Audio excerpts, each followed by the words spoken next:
All right, let's see if this works. Howdy, everybody. Good evening. Got a lot of folks in chat tonight. Jellyby Good, thank you so much for the 35 months in a row of support. That is super awesome of you. Sorry, I have my camera actually on an arm, like right between my two monitors. I'll give you a tour in a minute. So I'm liable to wind up looking at one of the other monitors instead of the camera. I try really hard to look at the camera, but it trips me up sometimes. Retro Rewind, how you doing, Frank? What's going on? Hope you are well. Hope everyone is well. Texas Foos, what's going on? Thanks for stopping in.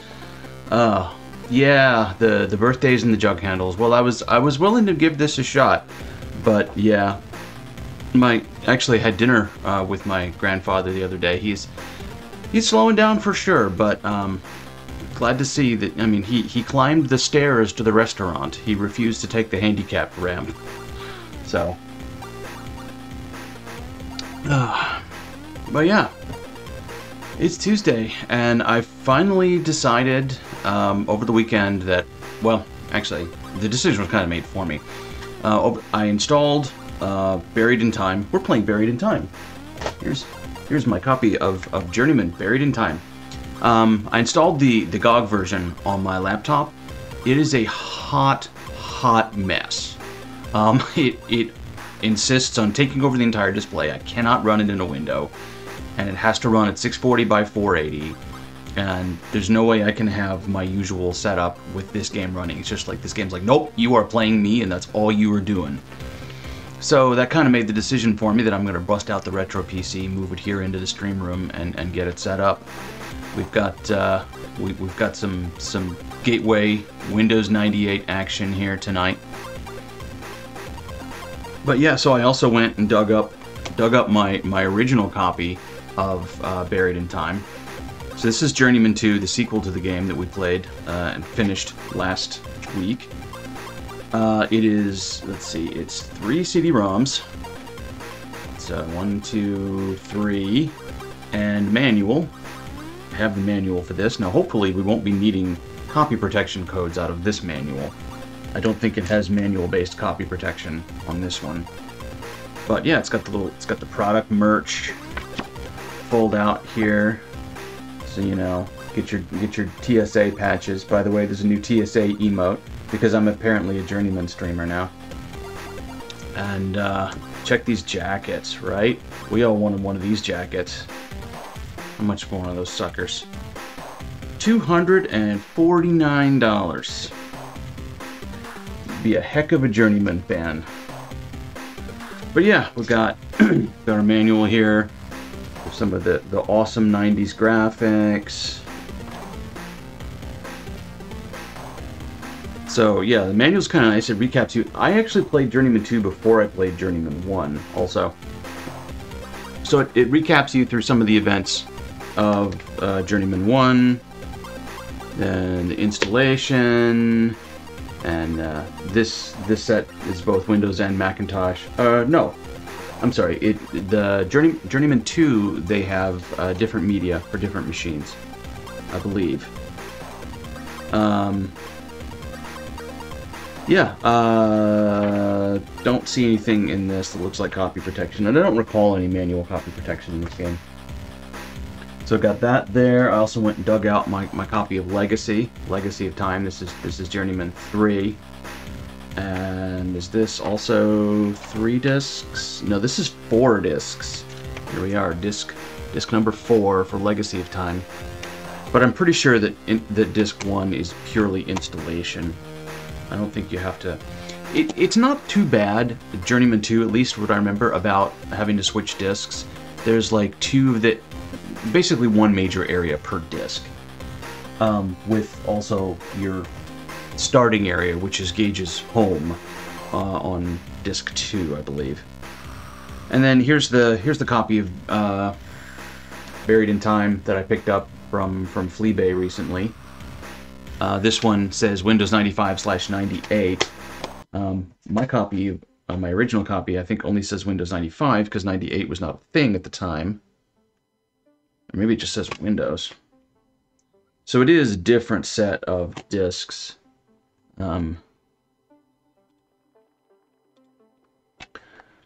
But I went ahead and installed this one. I didn't know if it's any different. So this is the discs I'm going to be playing from tonight. So I've got disc 2 already in the drive. So that's where it would start. And I did a bunch of testing with things to get everything going on the Retro PC. So if this works here, what we're now going to do, here's a brief tour. So, here's the stream setup. Messy desk, but you can see I've got my camera sort of straddling the 2 monitors, so I'm trying to minimize the awkwardness there. This is my foobar that runs my media. Using the Behringer to capture audio, because the PC, I'm taking the audio out through the DVI port. I have a DVI video card in this machine, but the audio is still analog, so I needed something here that could handle the weird levels coming out of my Sound Blaster. We got that. And here is the Retro PC along with my incredibly messy floor. Gateway.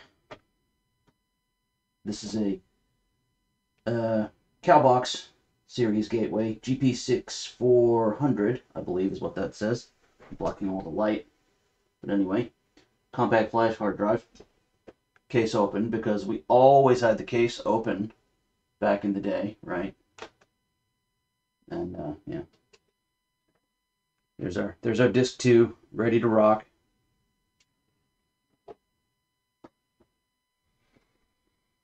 So yeah, that's the setup. I wanted to be able to. I didn't have time to set up a dedicated hardware cam, so I wanted to be able to show the setup because some people find it interesting, and we're all nerds. Let's face it, we all love old machines.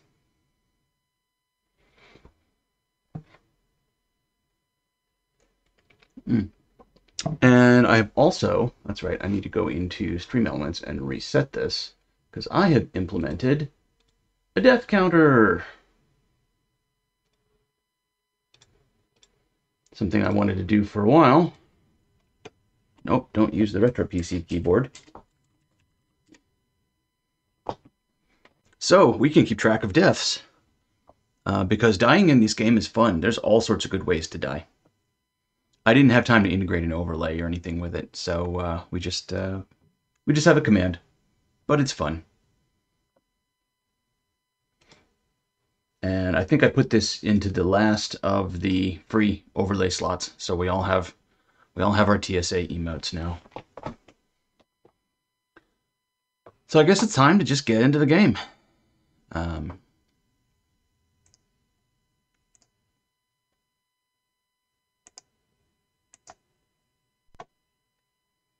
Oh, I should have run my startup music from here, because I've got Mod for Win installed. Alright, I have done my best to set up an audio chain on this that works with the different, there's, I don't know, a good 10 dB difference between different parts of the game, so let me know if anything is problematic.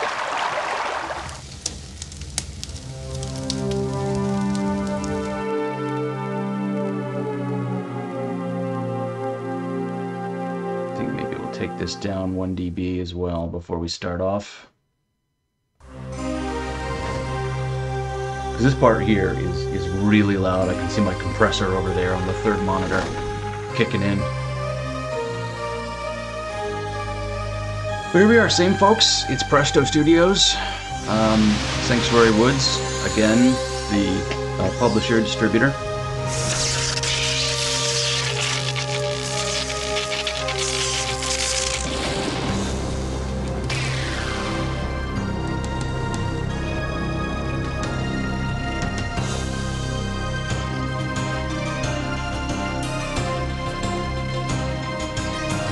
Very exciting intro.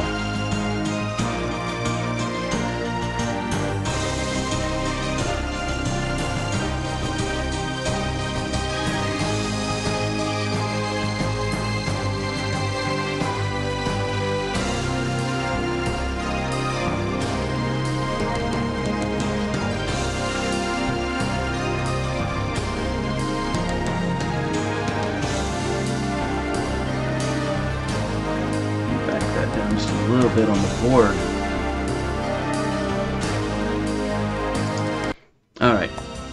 yeah, that part is really hot, and then we come into this, and it's a more normal game. So the game has a couple of different modes. Well, it has two modes, but basically the difficulty setting. And this is something I saw in a couple other games, like Monkey Island 3, I think, did this too. You had a sort of a walkthrough mode and an adventure mode, where walkthrough just sort of tones down or eliminates some of the puzzles. Not actually sure which version I played it through originally, but I've definitely played through an adventure, and we're going to do adventure this time. And then it's got a very long intro, but we're going to do it because it's a 90s FMV adventure game, basically. And unfortunately, this stream is going to be a lot of FMV because they front load a ton of exposition information, and you spend a lot of time basically watching TV to learn things and learn what the heck's going on, because in the setup you're just sort of thrown into this game, not really having a big idea what's going on. But here we are, so I think everything looks good. Let's dive in. Spins up the disk drive.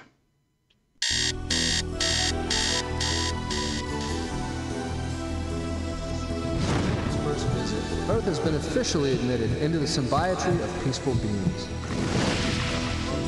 Gratitude that I honor you, Gage Blackwood, with the Paragon Medal for valorous service. Press conference this morning, the government admitted the existence of the Temporal Security Agency, an organization.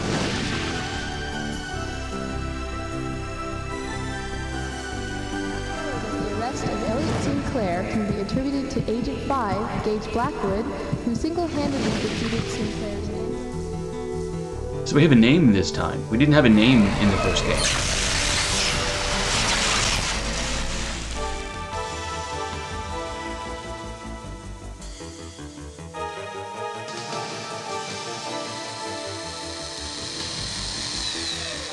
Quick, there's not much time to explain. They'll be here any second. Yes, I am you. I've come from the future. We've been framed. Now, whatever you try to do, do not interfere with what's about to happen. The suit I'm going to transfer over to you will keep you close, so just stand still and watch. When it's all over, you'll be pulled 10 years forward in the future to my present. From there out, it's all up to you. Oh, and I've hidden more information inside of you. You'll figure out what I mean. Here comes the jumpsuit. How's it going, Aaron? Amigos Retro Gaming, what's up?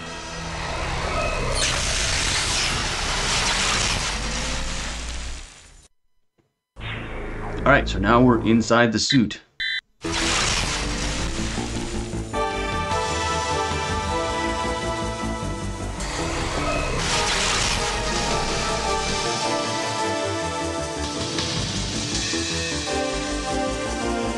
Come on, Gage. Let's go.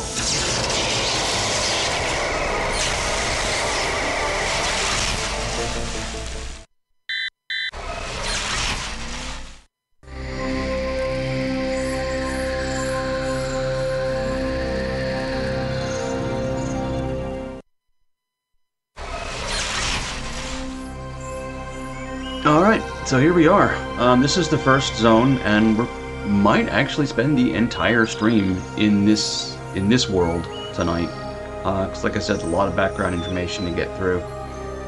Thanks for stopping in, Aaron. How you doing? We're getting started on the second of the Journeyman games. Now, one thing I have not quite figured out is how to walk forward with the keyboard, because up and down on this keyboard control view angle. Not walking forward and back. You can turn, but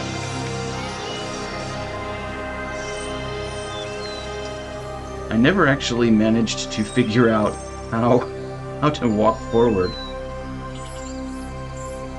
Just spam the keyboard here for a minute. See if I hit on it. It's not anything obvious.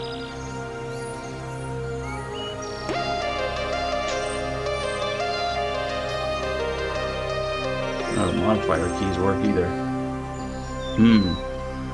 Might have to use the mouse till I figure this one out. Posted part of the series on stream today. Excited to catch. Oh, nice. Thank you. Yeah. So this is our digs. A little bit nicer than the little apartment we had in Journeyman 1. You know, got some fancy architecture here. Looks like semi-outdoor environment, which is weird because we're supposedly in the Pacific Northwest where it rains all the time. But you know, I guess Gage just doesn't mind. Got some modern art.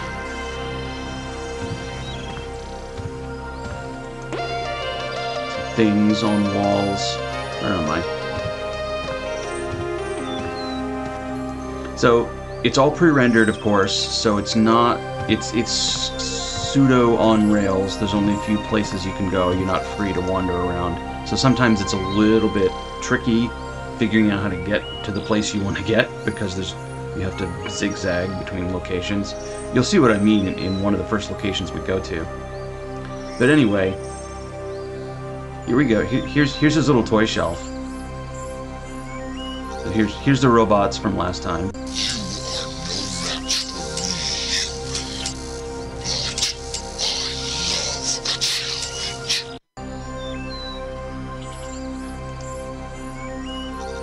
So you can zoom in on things, and you know there's a lot more interactivity with your viewport, and your viewports are also larger in this game too. They rendered out larger footage.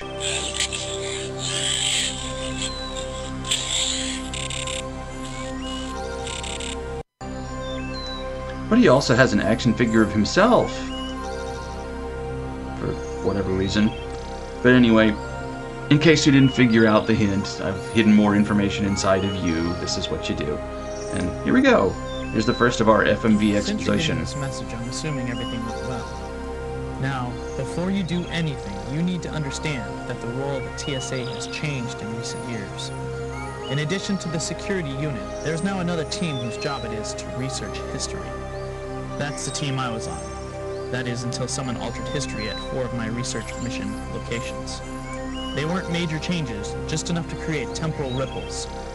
When another agent discovered the temporal ripples about a week ago, I was suspended and put on house arrest.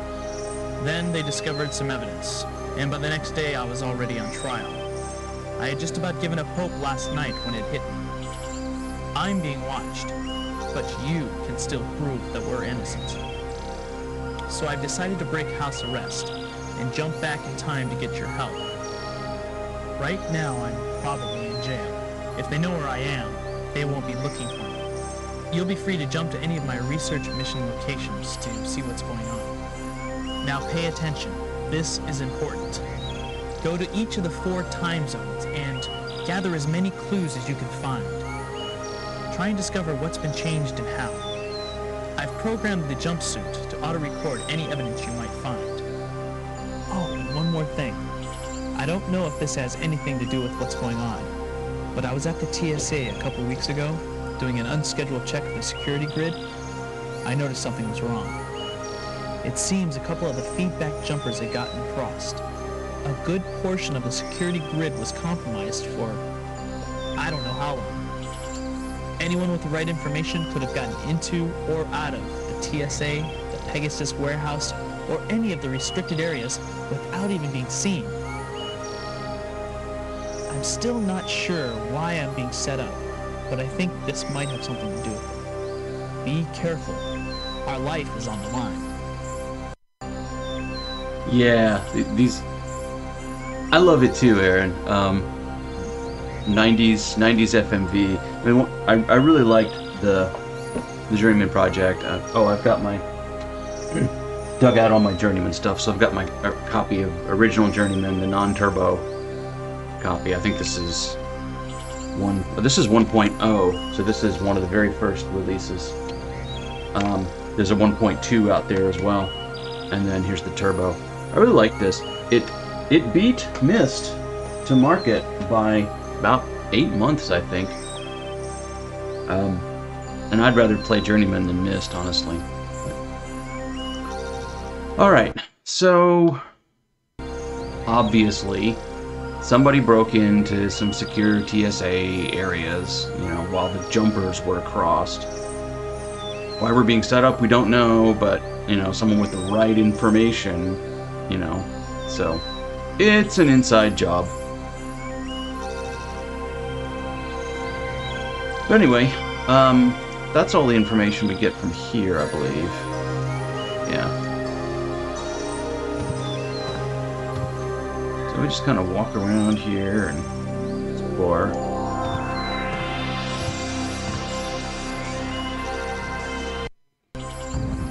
You could play with some of his silly toys.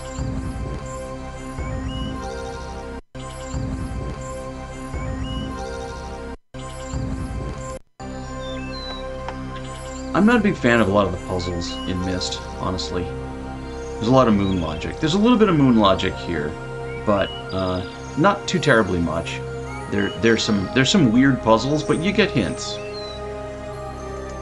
And also, oh, you may have noticed when I triggered this, the music jumps.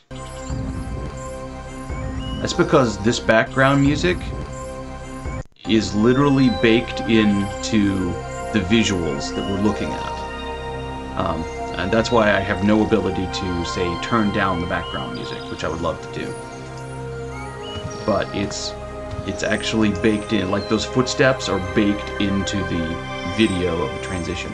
Also, unlike the last game, this one has full motion transition videos when you move between spots.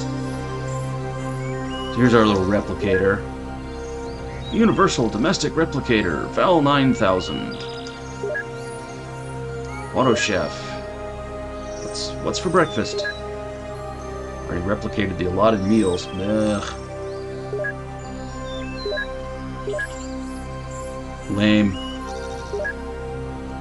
Postbox. Current parcels. None. Okay. ShopNet. Alright, so this is how you can buy things in this game. What else we got here? We got our little drinking birds. Except that's not how they work, but okay.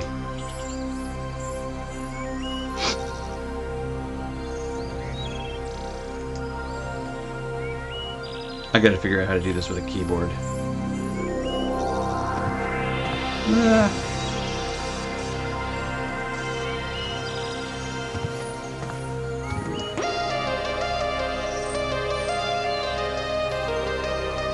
See, I want to get to the other side of the desk. I gotta figure out how to do it, because you can only walk in certain places. Let's try.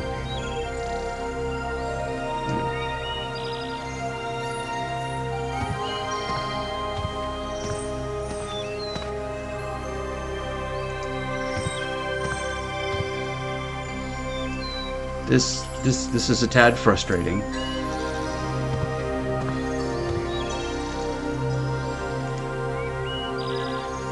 Okay. All right. Whew. I managed to get between the pieces of furniture. All right. So now we can inspect all the things. For some reason, we have a metronome. I see no sign of a piano or any musical instruments at all, but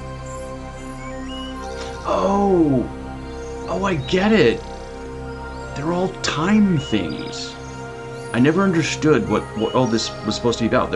It's a ticking thing and a sundial and an alarm play. They're all time. Duh.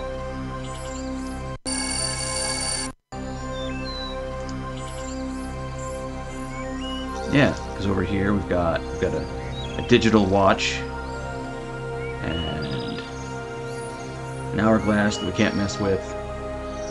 Alright, you know, I've only played this like 3 times now, Commodore Chronicles.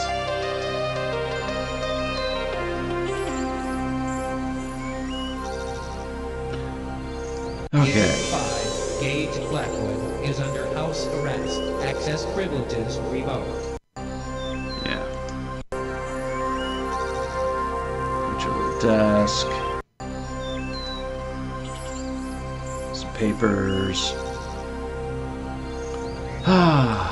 And welcome to the first part, probably the entire stream, just learning things. Past few jumps, I've been experiencing a vague, dizzy sort of feeling when I time travel. It's almost like something hovering just beyond the reach of my consciousness, word on the tip of my tongue, and the feeling goes away, so I get to where I'm going. Never heard of anyone experiencing this before, so I'm afraid I might be developing some new kind of time travel disease. Maybe a sensitivity to it. Not that I'm surprised. How do I do this? How do I scroll? Okay. No one's ever proven that time travel's entirely safe. I hope it doesn't get any worse. Does have to let Kalman know. One of our buddies on the team, I guess. Hey, Arcade Shopper, how you doing? And Oram, what's up? Good to see you. How have you been? We're playing some 90s FMV adventure. Understand, the coordinates of the station were supposed to be accurate to within a millimeter. Somehow I ended up floating in space where the station had been an hour earlier. Unless the location velocity data were wrong, don't know how I can miscalculate so badly. They said they took everything into account down to the most negligible effects on its velocity by any bodies within 1,000 light years. Yeah. You just see the station drifting out there, but I couldn't get to it. The suit doesn't have any kind of thrusters. TSA protocol says to scrap a mission if something unpredictable happens, but this is obviously just an error in calculation. I'm going to go ahead and try and find a way to get to the station. Have to get creative. Came up with a pretty cheesy idea for propelling myself to the space station. I still can't believe it actually worked, not that it matters. It doesn't tell us what the solution was, but, you know, found it. Running into barriers, no oxygen, no gravity, jammed doors. Here's a kicker. I heard a voice. There shouldn't have been anyone there. Whoever saw me told me to get off the station. Not sure he saw me so much as detected my presence. Still had no choice. I had to abort. It's a miracle he didn't cause a ripple. Maybe because whoever it was up there died before coming into contact with another human being. Can't help think, what if it was Farnstein? Did he live longer than we believe? The station was obliterated. How could he have survived? Could the stories be true? Might it have been an artificial life form that he created? Can't escape the irony. I went there to learn the truth, but the truth is what forced me away. Science and things are meant to remain unknown.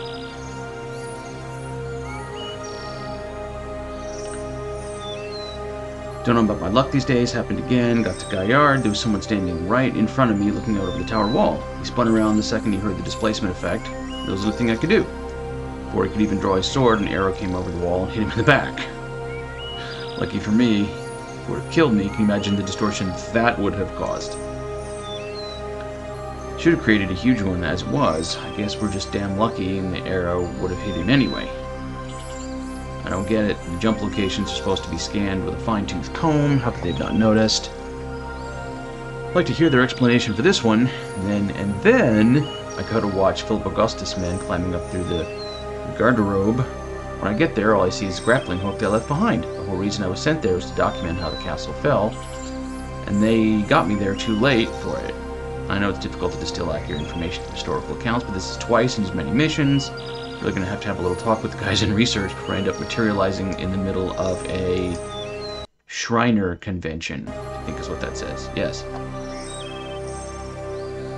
My last jump, strange feelings become more tangible, aware of a faint, almost imperceptible ghost image of my jumpsuit floating slightly out of phase with myself. Assuming it's a glitch in the suit's circuitry. Time phase synchronizer probably malfunctioning. That should worry me, but I'm actually relieved. There's nothing wrong with me. Run Bill, run a diagnostic on my suit tomorrow. Okay. Alright. That looks like the end of all the reading.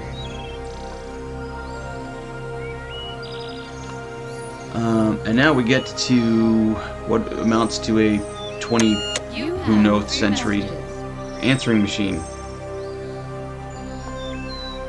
I admire what they were going for here, but this is just creepy.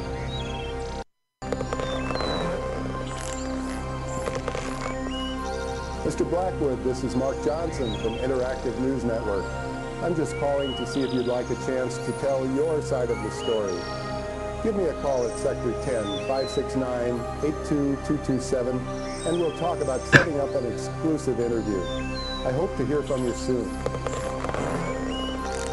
Yeah, so can you imagine just having this, like, skin in your home there, and it, like, morphs into the face of everyone who left you a message?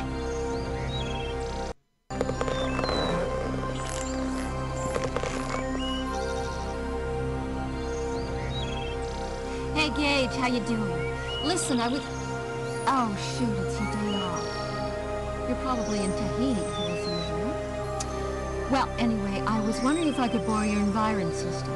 The record button's busted on mine, and I haven't had a chance to get it fixed. And hey, you do me this one favor. I might be willing to forget our bet. Remember? Grab ball last week? Thought you'd get away with it, huh? Not this time, pal. I beat you fair and square. So call me. I'm at home. Thanks. Bye. 900 number. oh. Trying to figure out how bad the audio is out of sync here, because it looks like it is kind of bad. Maybe I can adjust it here.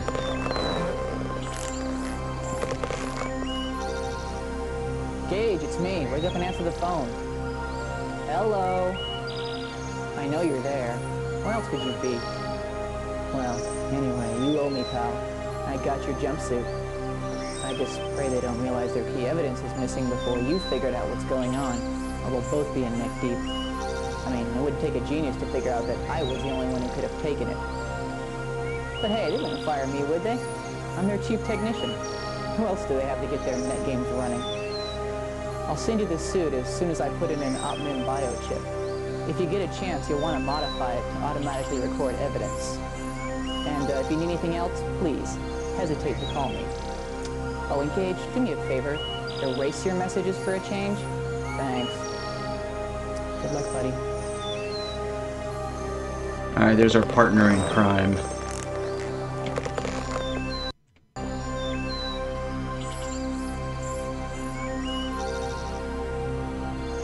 Looking to see if there's a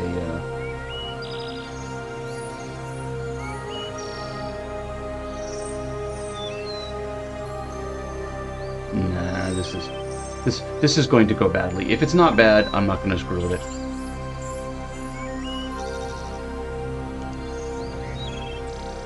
Wait, is there one more message? There's 4 buttons. You have 3 messages. No, only 3 messages. Okay. Alright, creepy answering machine done.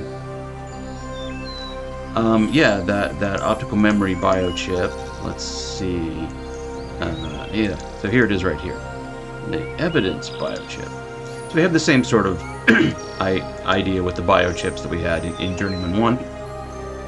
These things implement all the functionality, including the interface for saving and loading, yada yada yada.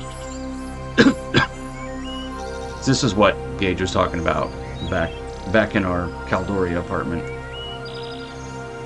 But while we're in here,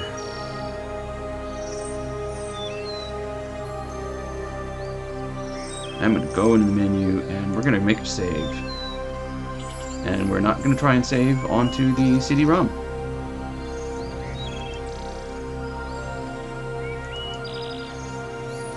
Make a new folder. Building time save. 01. That's right, and I have more than 8 characters to work with this time. Yeah, the skin is like such a weird idea to come up with.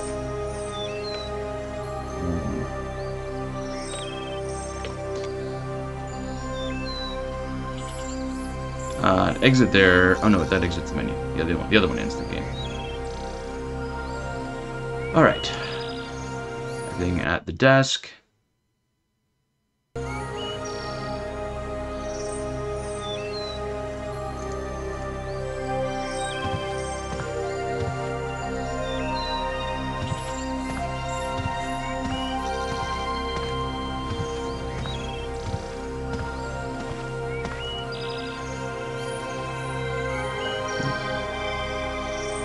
actually. How 70s in the future? We have a sunken living room.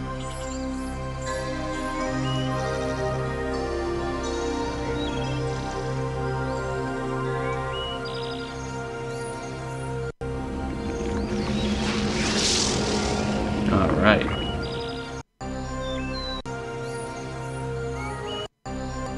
Now we're gonna go into the TV room.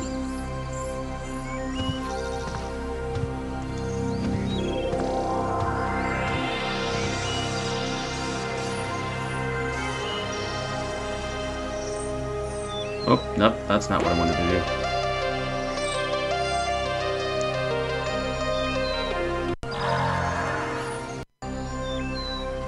Alright, so we have our Environ system. And there was a version of this in the first game too, where you could, it turns your little apartment into, yeah, you know, the fields of, I don't know, maybe Africa? Kind of hard to tell. Lovely waterfalls. But, like, only 3 choices. We had more than this in the first game. But anyway, we don't really care about that. What we are here for is the AllSat, which is our television system. Our hi-fi apparently comes with a magic 8-ball.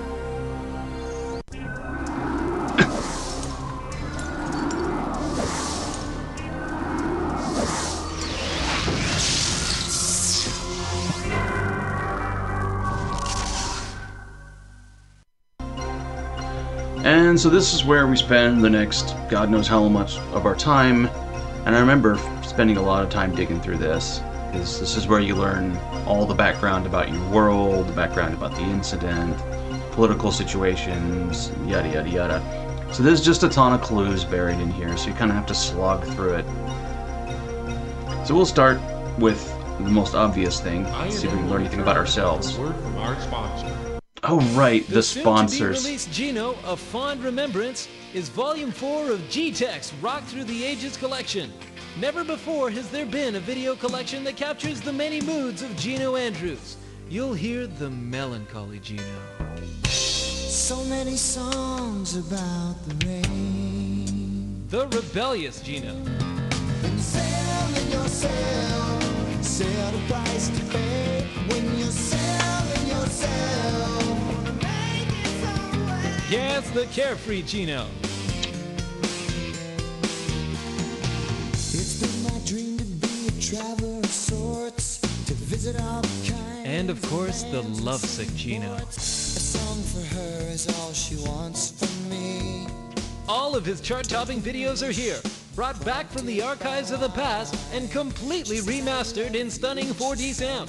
In fact, Gino, A Fond Remembrance is the most complete collection of Gino's hits ever compiled on one EC. Call our toll-free ShopNet line now and receive a free sample from the upcoming EC that's bound to be an instant classic. Gino, A Fond Remembrance. So this is an in-joke. This is Gino Andrews, the sound designer from the first game.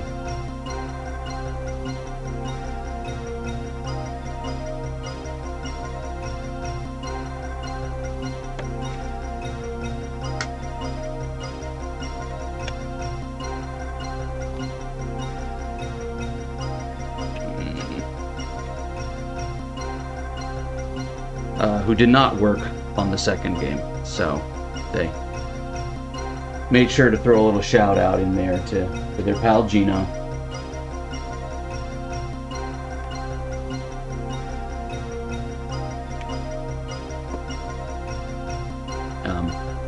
You know what? Unfortunately, this is the kind of game where I need a notepad. Because we're going to have to write some of these numbers down so we can order some things. Hang on.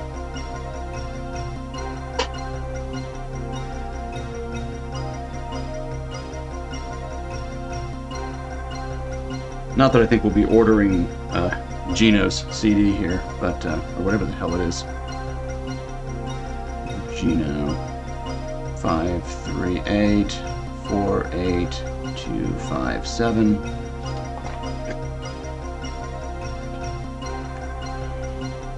Take notes, like a good adventure game player.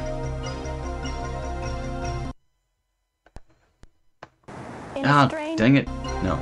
Go back. Ian will return after word from our sponsor.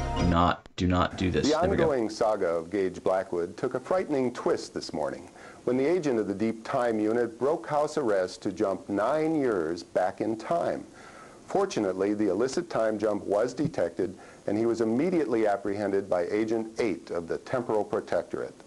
Although it's still not clear how and why Blackwood obtained the TSA jumpsuit, Temporal Security Agency officials did say that no distortion ripples have yet been detected, and that there is no reason whatsoever to believe that Blackwood has altered history in any way.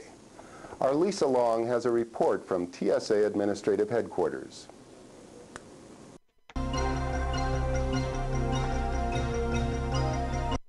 In a strange turn of events that can only be described as unimaginable, the highly decorated Gage Blackwood, better known as Agent 5 of the Deep Time Unit, has been arrested and put on trial for the crime of historical sabotage. We apologize for the lack of trial footage, but because of the sensitive nature of the material being presented, no recording equipment has been allowed into the tribunal wing of the United Ministry Complex where the trial is being held. The drama unfolded 3 weeks ago when Agent 2 of the Temporal Protectorate discovered 4 distortion ripples while conducting an unscheduled historical scan. As it turned out, the dates of the ripples exactly coincided with times to which Agent 5 had been sent for research purposes. The agent immediately contacted his supervisors, and on their orders, 3 agents were sent to apprehend Agent 5, who offered no resistance. Later that day, more evidence was found in Blackwood's locker, suggesting that he had disobeyed Temporal Security Agency directives for personal gain. Unless deemed absolutely necessary, the TSA will not send agents to investigate or restore the distortions, as any further tampering with history may cause adverse effects, possibly even turning the ripples into full reality distortion waves. Not a reality distortion wave. Okay. Alright, so there's our background on what happened. We're being framed for stealing things from the past, valuable artifacts. Prosecuting attorney Phil Stevens alleges that Agent 5 intentionally altered the past in 4 of the 10 time zones to which he had been sent for research purposes, his only apparent motive being personal gain. In so doing, Agent 5 would have knowingly violated Temporal Security Agency ethics, as well as the law. As temporal sabotage in any form is considered the worst possible crime against humanity, Stevens is aiming for the maximum allowable sentence. Let's see. He's looking to see if these are clickable. Yeah, everything in red. Yeah. So there's our little glossary here. Prosecuting attorney. Yeah. Nope. Too fast. The burden of proof lies on the prosecution. They have to prove beyond a reasonable doubt that Gage Blackwood was responsible for the distortion ripples. There is strong evidence working against Blackwood, including both computer records that place him at altered historical locations and contraband that was discovered in his locker. But the evidence alone is not enough to ensure a conviction. With this in mind, prosecuting attorney Stevens has directed his questioning toward eliminating other possible explanations for the ripples.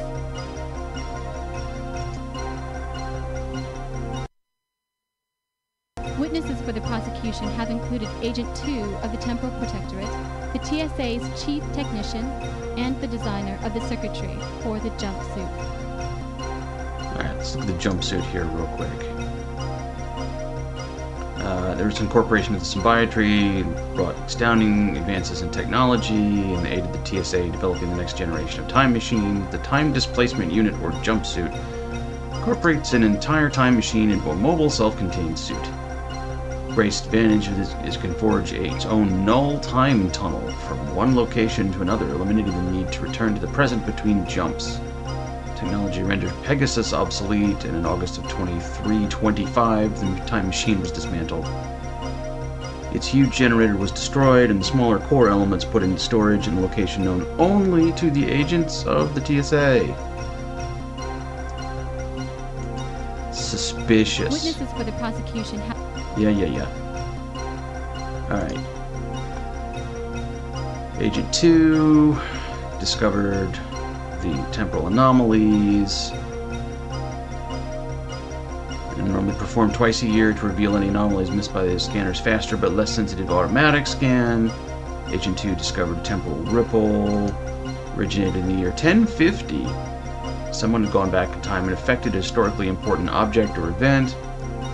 Found 3 more ripples in 1204 and 2247 and 1488. Changes history enough to cause a full reality distortion wave. Ripples exactly coincided with Agent 5. Sent us after Blackwood. Yada yada yada. Found me in Tahiti, where I was spending the day off. Apprehended without incident. Brought Agent 5 to the United Ministry Complex, who was arraigned and released to house arrest. It's the United Ministry Complex. It's like the UN of the future.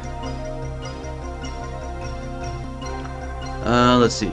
Prosecuting attorney, computer technician based on his knowledge of the chronolog scanner array, located within the temporal security annex. Chronolog scanner array monitors history for illicit time jumps, temporal distortions. The scanner sensitivity has been reduced to give them the speed necessary to continually monitor. As a result, sensors are not able to detect minor distortions in an automatic scan mode. Thorough manual scans must be performed twice a year. Right? Just like what happened, what caught us. Acknowledged at no point during the period in question were the scanners ever offline or performing improperly. But we know that not to be true because of what they said about the jumpers crossed and sensors and yada yada. And at no point was an unsanctioned time jump detected, a fact corroborated by the security logs. Alright, so nobody went there but us.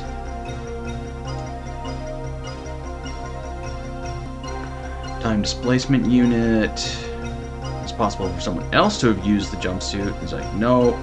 Security precautions say that only one person can use each suit, and it's specifically coded to the DNA of the agent who uses it, which is why Agent 5 came back to get us, Agent 5, because our DNA is the same. The human vertebral column is made up of 34 vertebrae. That's why your back hurts. Absolutely. Hey, Sigurbeer, how you doing? Thank you so much for the 34 months of support. That's very awesome of you. Welcome in. How are you doing?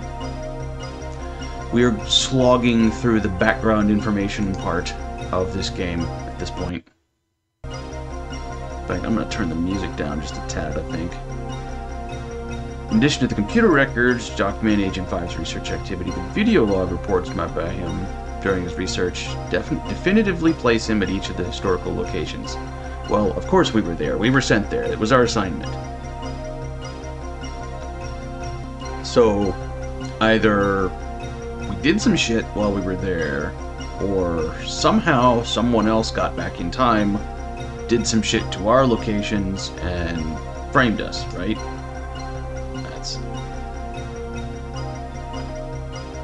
Inspection of Agent 5's locker revealed one valuable but not historically significant object from each of the 4 altered time zones that he was sent to.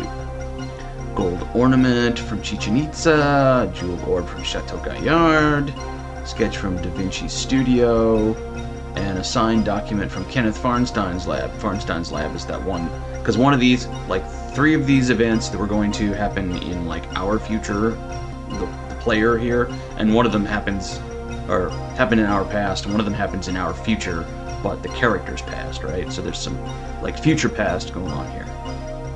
I dig it. Kenneth Farnstein. Musical community won't in. They want their 3 chords back. No kidding. No kidding. The probable creator of the Self Here Life series. Exceptionally gifted only child, sent to the best schools, PhD in cognitive science and artificial intelligence, his thesis, an introspective examination of the foundations of sentience. Remarkable text that is required reading for most students of cognitive science. Founded his largely successful company, Gentech. got tired of that, retreated into the arms of art. Uh-oh. Someone, yeah, they did put a ton of work into these games. All of this writing, all the scripting, all the rendering, it's massive compared to the first game. Involvement, support, and artistic community, earned reputation as a passionate patron of the arts. Starting Gentech, without warning or explanation, sold off his stock, purchased a 50-year-old decommissioned research station, Amarax, refurbished the station, making it self-sufficient. Several modules hollowed out asteroids, moved into deep solar. So basically he disappeared to a space station.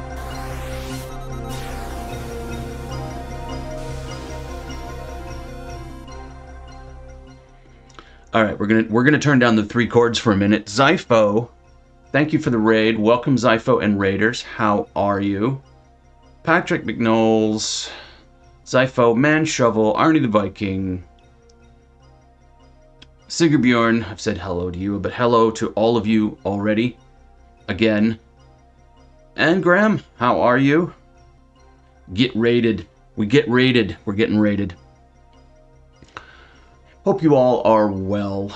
Do I like ferrets? They're okay.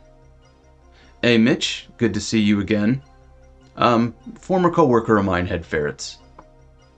They were pleasant enough. How are you all doing? How was your stream? What were you all up to tonight? Let's see if we're gonna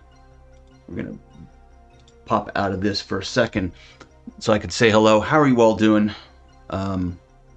I think I saw a notification from your stream, but I was too busy making dinner. His name was Ted Ferrets. No, his name was not Ted Ferrets. He had a weird name, but it was not Ted Ferrets. Patrick's favorite icebreakers, do you like ferrets? That or a perfectly shot selfie? I'd rather have the ferrets. Ugh. Howdy Smooth MJ, how you doing? Name just made you laugh.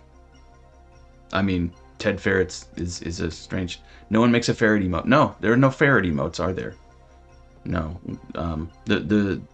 All the emotes we have here are spinning cubes and TSA emblems.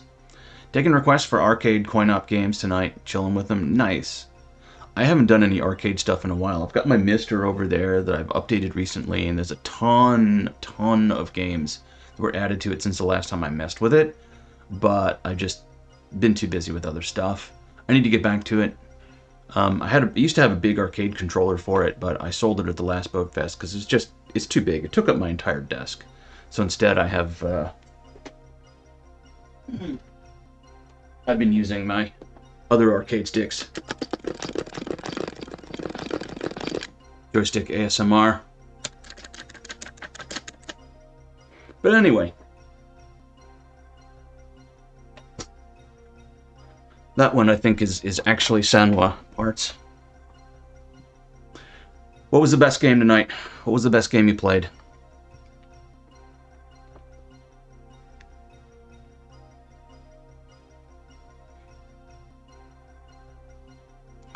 So tonight we are playing. I will switch back. I'll switch scenes back again here.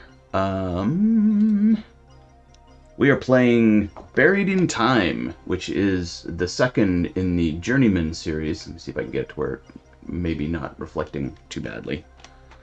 Yeah, Journeyman Project, Buried in Time. So this is the second one. The last couple of streams we played the first one, the original Journeyman Project. Moving on to this. This is a Windows 95 game, 1995 release. Point and click, full motion video adventure, puzzle adventure game. And we were just now in the middle of reading all the backstory and getting all the information about what it is that we're going to have to do. The mystery we have to solve, so to put. Biggest guilty pleasure of the night, Eugene Jarvis's Narc. I can believe that. I'm not sure I've ever played that, but Eugene Jarvis designed some amazing games, and almost everything of his that I played I liked. He was responsible for Defender, right? I have problems with Defender in the arcade, but I played a ton of it on my Atari 800 or 400 as a kid. I think the home ports of Defender are better than the arcade, because the controls on the arcade are terrible. Well, that's excellent. Thank you for raiding over. I appreciate it. So we're going to get back. We're going to bring up the world's most annoying music again. And get back to figuring out the mystery here. We're just reading about this weird pseudo-historical feature from the player's future, but the protagonist in the game's past. Blaster from M2. That's the one. Yeah. I remember Blaster. Blaster is way better than Defender. And Robotron, that's right. Nice version of Narc. It's decent for an 8-bit conversion. I believe it. I believe it. So yeah, Space Station Amarax. So this is the one that our notes clearly we were going to, right? Yeah, there's a picture of it. And we materialized, instead of on the space station, we materialized in the middle of space. So we had to figure out a way. We're clearly going to have to figure out a way to get onto the space station. It's deep solar orbit outside the apogee of Pluto. That is a long way away. Alright. The defense. In the absence of an alibi or any evidence proving Agent 5's innocence, defense attorney Sandra Gallagher will be setting out to show, through the testimony of character witnesses, that it is not likely Mr. Blackwood committed the crime. If the defense can elicit some doubt of Blackwood's guilt, he will go free. Witnesses for the defense will include Agent 3 of the Deep Time Unit, Agent 8 of the Temporal Protector, the Commissioner of the Temporal Security Agency, and Agent 5 himself. Alright, that's not a lot of defense. I'm gonna be honest, I don't feel good about this. The defense has not yet had the opportunity to present its case. However, we have contacted both the Chief Technician and Commissioner of the TSA to ask them their feelings on the arrest of Gage Blackwood. Neither Agent 3 of the Temporal Security Agency nor Mr. Blackwood could be reached for comment. Yeah. With us now is William Doughton, the TSA Chief Technician. He joins us live from the Temporal Security Agency Administrative Headquarters. Thank you for joining us, Mr. Doughton. Thank you, Mark. You've known Gage Blackwood for many years, and I understand that the two of you are good friends. Do you think he's guilty? Absolutely not. The thought that he could be guilty never even crossed my mind. I mean, friend or no, here you've got someone who's dedicated his whole life to protecting history and now stands accused of violating it. That's ridiculous. And if you don't believe me, look at his record. The man's a decorated hero. You can't overlook that fact just because it doesn't fit neatly into the story the prosecution's trying to sell. Isn't it true you testified that no one else made a time jump to any of the altered historical locations? No, actually I testified the scanners didn't register anyone making a time jump to those locations. But computers are only as intelligent as their human programmers. Now, I believe it's possible that someone could have shadowed Agent 5's jumps.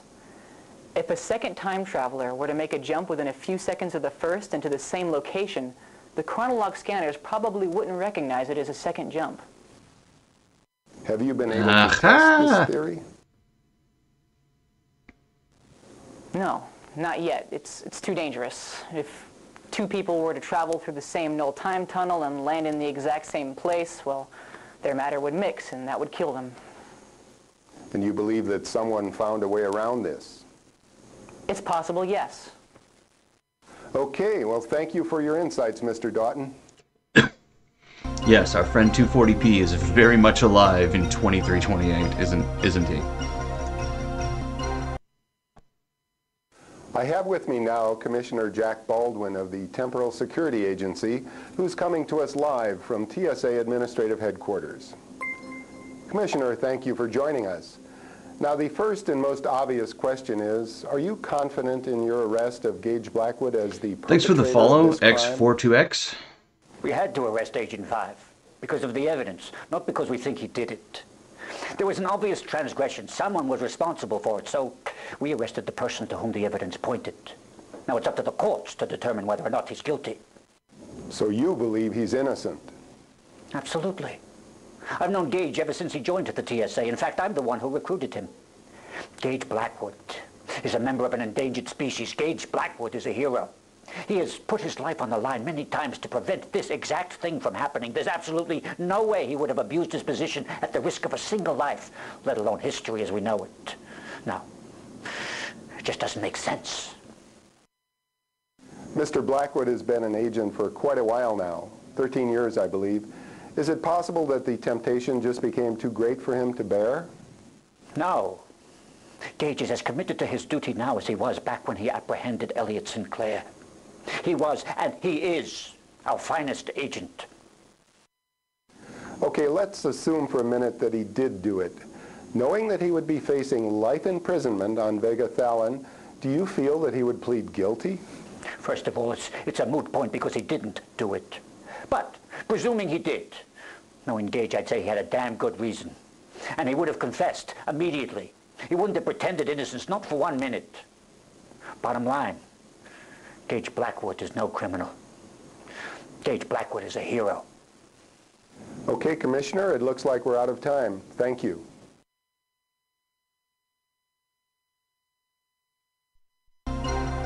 Yeah, so actually the file, Sigurd, I've looked at the files on the disk, and what you're seeing here in this window is all one pre-rendered video. So it's only actually a single video that's playing, and everything that you see in there is just the CD is just chock full of pre-rendered video in that exact size that just plunks into this little window.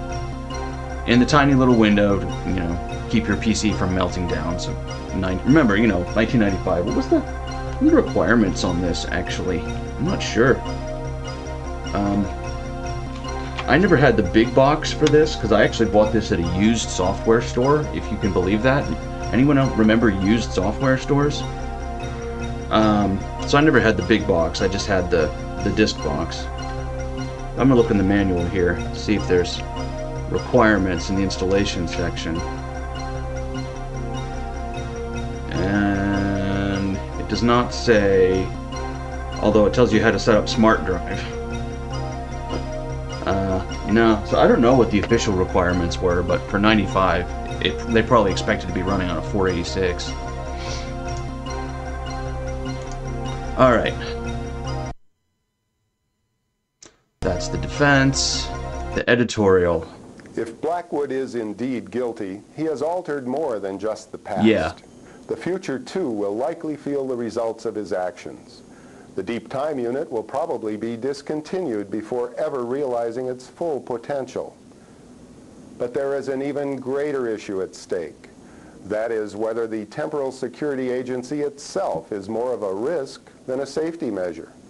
Many feel that it should be shut down and everything related to time travel destroyed. Others argue that the technology has already been invented, so there's nothing stopping it from being reinvented for the wrong reasons. So in their opinion, the Temporal Security Agency must remain operational to safeguard against future acts of historical sabotage.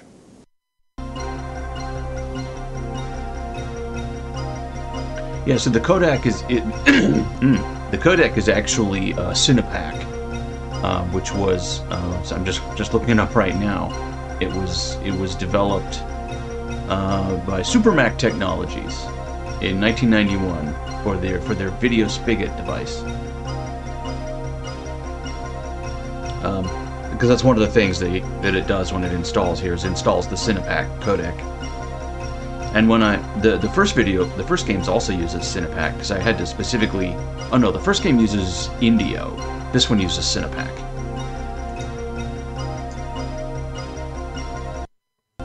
All right, so that's this one done. Now we have all the rest.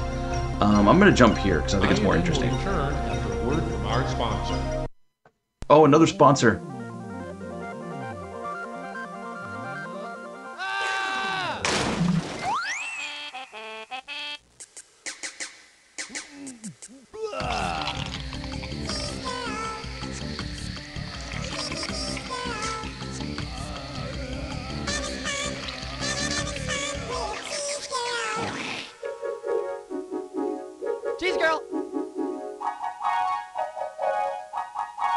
Cheese Girl, ladies and gentlemen. Yeah. Well, let's see. Let's write this one down.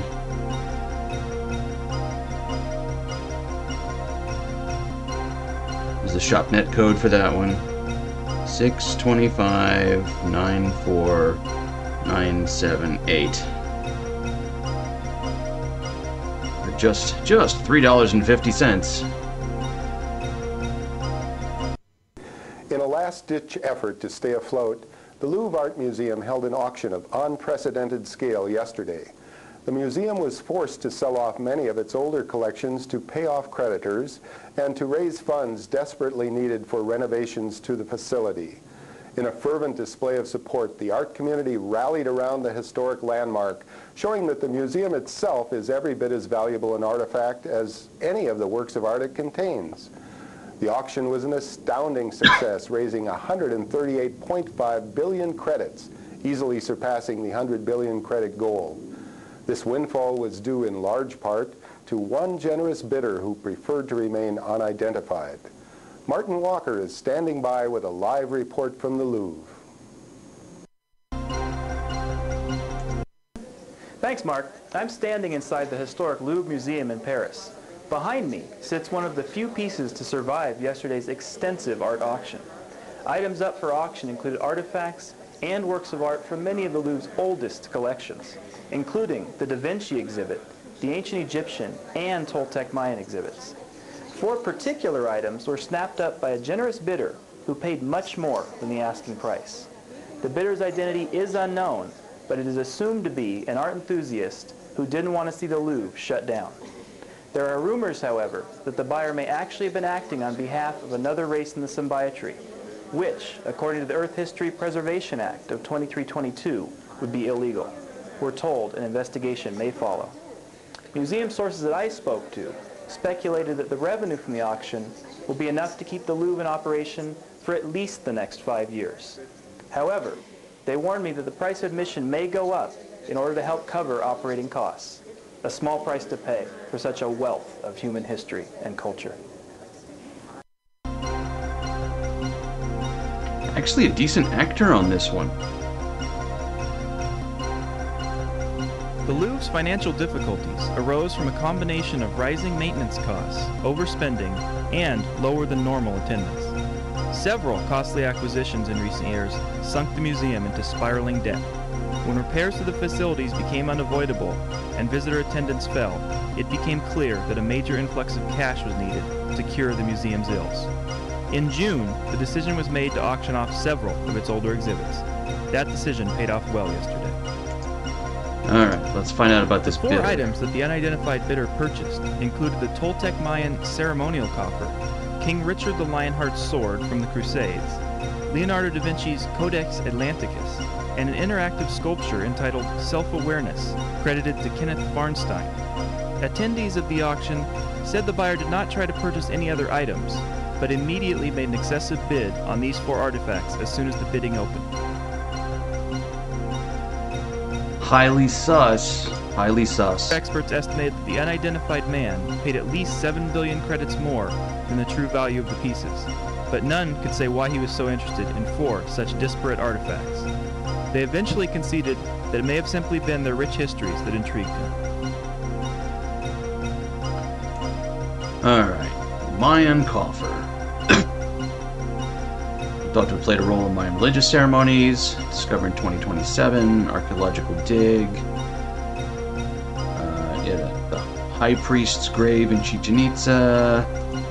Cylindrical shape, intricate locking mechanism. Most important find ever to come out of Chichen Itza. Complex mechanics of the device, similar construction to a Chinese puzzle box, proved the Maya were more capable builders than we previously believed.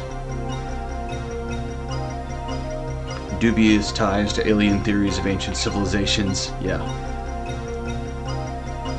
It's thought to be cursed. Its first 4 owners perished under mysterious circumstances. It's now known. It is now known that its lock mechanism contains poison needles that jab anyone who tries to spin up their CD-ROM drive. Attempts to open it without having entered the proper combination. Despite the fact that the coffer is now better understood, old beliefs and superstitions have dissuaded any further attempts at opening it. Radiography has yielded few clues about this item. Okay, so no one knows what this thing is, and everyone who's tried to open it has died. Cool, cool. I definitely want to buy that. Richard I's sword, finest relics of the medieval period, masterfully engraved, forged steel blade, punctuated with 4-carat diamonds.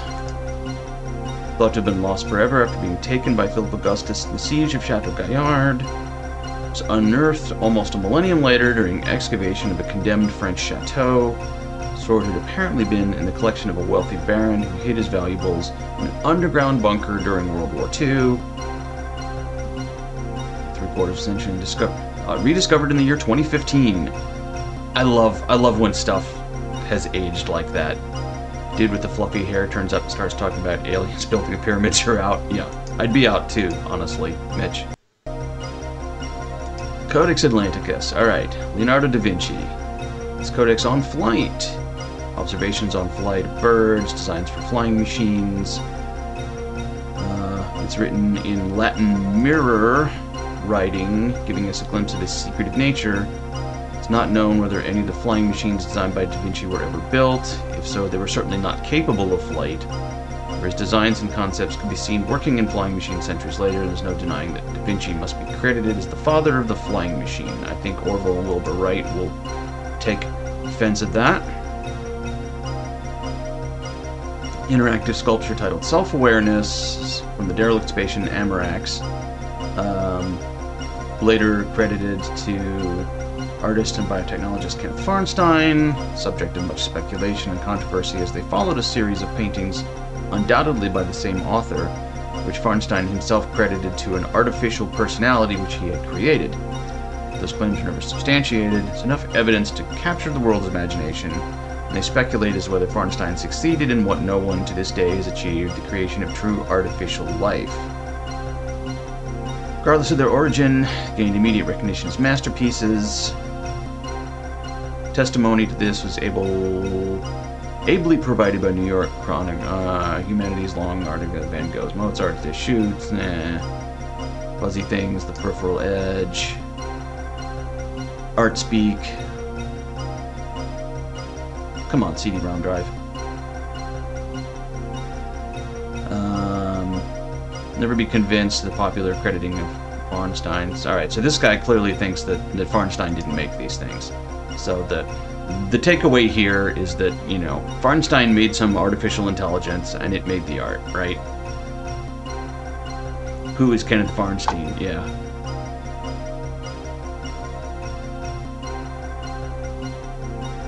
I think we know who Kenneth Farnstein is. I think what they're trying to lead us into here is that Kenneth Farnstein made something else, and this stuff wasn't made by Farnstein, right?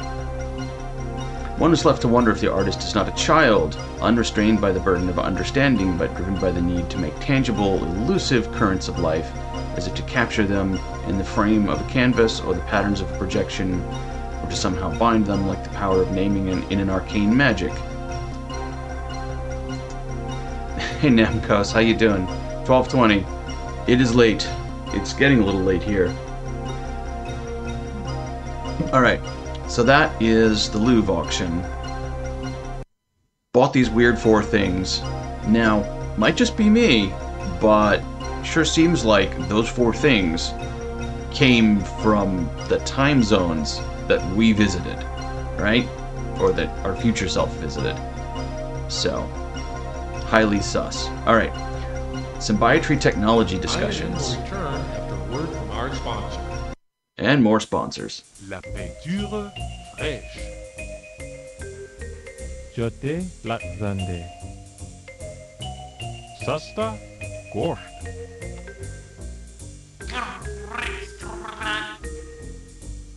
If you hadn't understood those important messages, you would have just wet paint. Screwed up your best suit. The Flippity Ven Ven. Driven off of a cliff. Cheap meat. Been poisoned. Restaurant smoking in the lobby. And peed your pants on a foreign planet. Yes, for all those reasons and more, there's the Omniglot DM dual mode translator biochip from Samco. Just pop the Omniglot DM into any standard biotech interface and voila! No more frustration, no more confusion. The Omniglot DM instantly translates the written and spoken forms of any known language. It does it all. The Omniglot DM Translator Biochip from Semco. Get it today. Semco Translator Biochip available at Frugal's and other fine stores for low price. Alright, 689 22 378. Order now. Alright. Obviously, we're going to need one of those at some point, right? The heads of ministry will continue to meet with Symbiotry representatives today in the Assembly Hall of the United Ministry Complex. These talks were requested by several member races as a forum in which to discuss the place of time travel technology in the symbiotry of peaceful beings. Today marks the beginning of the third week of negotiations, yet there is still no end in sight. Sarah Michaels is standing by at the United Ministry Complex with a report.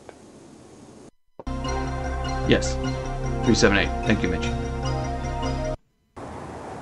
Thank you, Mark. The main factor protracting the discussions is the inability of the symbiotry to decide what should be done with the technology. The representatives have formed three distinct factions whose strongly opposing views have caused them to remain tenaciously entrenched in a deadlock. While one group believes we are committing the unforgivable act of hoarding a vital technology, a second supports the symbiotry tenet that each race has sovereignty over its own technologies. The third contingent, which has grown in strength since the arrest of Agent 5, contends that time travel represents a threat to every race of the symbiotry and should be destroyed altogether. Even though most attending races strongly disagree with humanity's sole ownership of the technology, our heads of ministry refuse to acknowledge their arguments, citing its inevitable misuse as their foremost concern. Therefore, barring symbiotry action, it is unlikely that the status of time travel as a proprietary technology of Earth will change. Alright, so politics, all the other races in the universe are trying to get access to our time travel technology, and we don't want to give it up. Yeah, I probably did say the wrong thing, Mitch. The opinion originally held by the majority of races represented at the talks is that time travel technology is an invaluable tool for self-discovery and, as such, should not be denied to any race. Yes, please. However, do. Thank you, Secretary. The Loxoni abandoned this position last week in favor of destroying the technology. Presumably, this sudden change of opinion was due in large part to the arrest of Agent 5, an unfortunate illustration of the danger of time travel. That's why we give you all the icons, Sigurbjorn. The Dorlun and Zang Trakar, on the other hand, have continued to cling tightly to their convictions. They're of the opinion that this technology is far too important to be buried because of paranoia. Time travel, the Zang Trakar argue, is like any other powerful tool. It represents a danger only if the user doesn't have the insight to take the proper precautions. And if care is taken, there should be no reason whatsoever to fear what should be the greatest advance the symbiotry has ever known.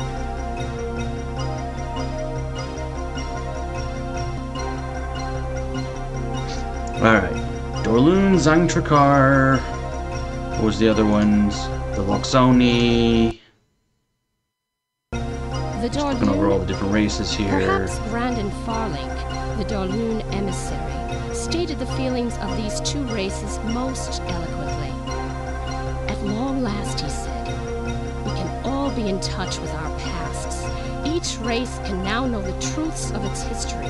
No longer must time be wasted with painstaking research and endless conjecture, only to arrive at an uncertain understanding of the events that shaped history.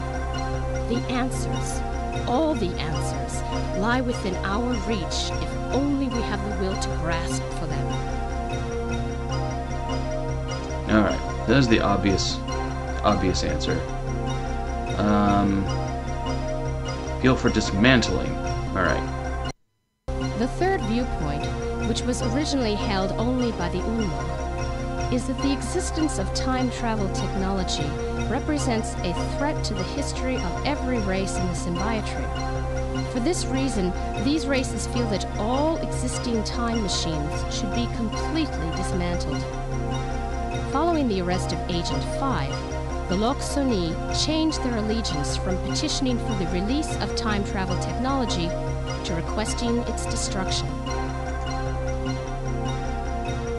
They were joined by the Kryn, for whom this represents a break in their long-standing tradition of fervently supporting every race's right to sovereignty over its own technologies. The Loxoni now proclaim that if not destroyed, the technology must at the very least be put in the safekeeping of an elder race of the symbiotree. They cite security as their main concern. Take my time machine from my cold, dead hands. Like the others that share their goal, they feel that humanity lacks the necessary discretion to control such a powerful tool.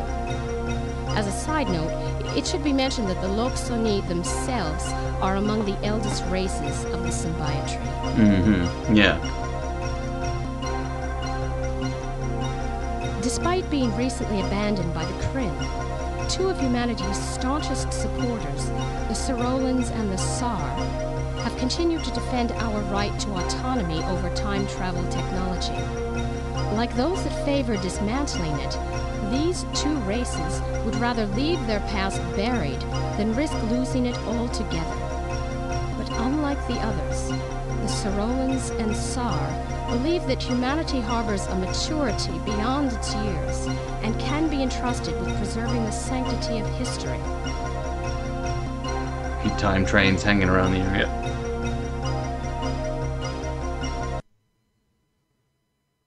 In fact, they suggest that our closeness to our violent past makes us even better suited to manage time travel, as the dire consequences It's so bad. of the I wish I could misuse turn of the music technology down. still stain our racial memory. Unfortunately, theirs is a minority opinion. The prevailing response to this argument is that Earth's record with time travel speaks for itself. In just 10 years, there have already been incidents of deliberate historical sabotage, the latest of which allegedly involving an agent of the Temporal Security. Our benefactors, however, dismiss the Elliott Sinclair and Gage Blackwood incidents as aberrant acts by disturbed individuals rather than a weakness of humanity as a whole. And they ask, as a sign of good faith and trust in the newest member of the symbiotree, that the future of time travel technology be left to our discretion. I would take Kenny G over this any freaking day. Yeah, it's like a 5-second, 8-second loop or something. It's so bad. Despite the arguments made by the symbiotree envoys, the general opinion of the heads of ministry so far appears unswayed. Michael Rozhenko of the Northwest Asia Collective rebutted that the danger of time travel falling into the wrong hands and being used to change history, however slight, is still too great to even consider releasing the technology. It must be realized that time travel has not only the power to unlock the secrets of history, but also unparalleled potential for destruction. Few could argue that it would be foolish to give such a tool to anyone, regardless of its intended use.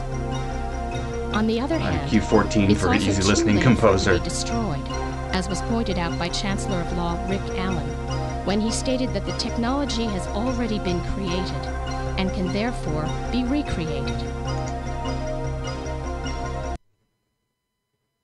Chancellor Allen emphasized his point by attesting that if all known time travel technology were destroyed and a new time machine built without government knowledge or approval, there would be no way to intervene in the actions of the illicit time traveler.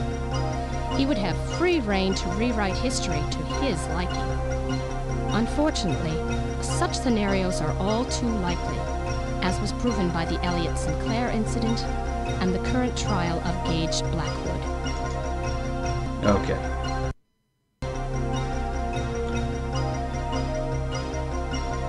So there we have that.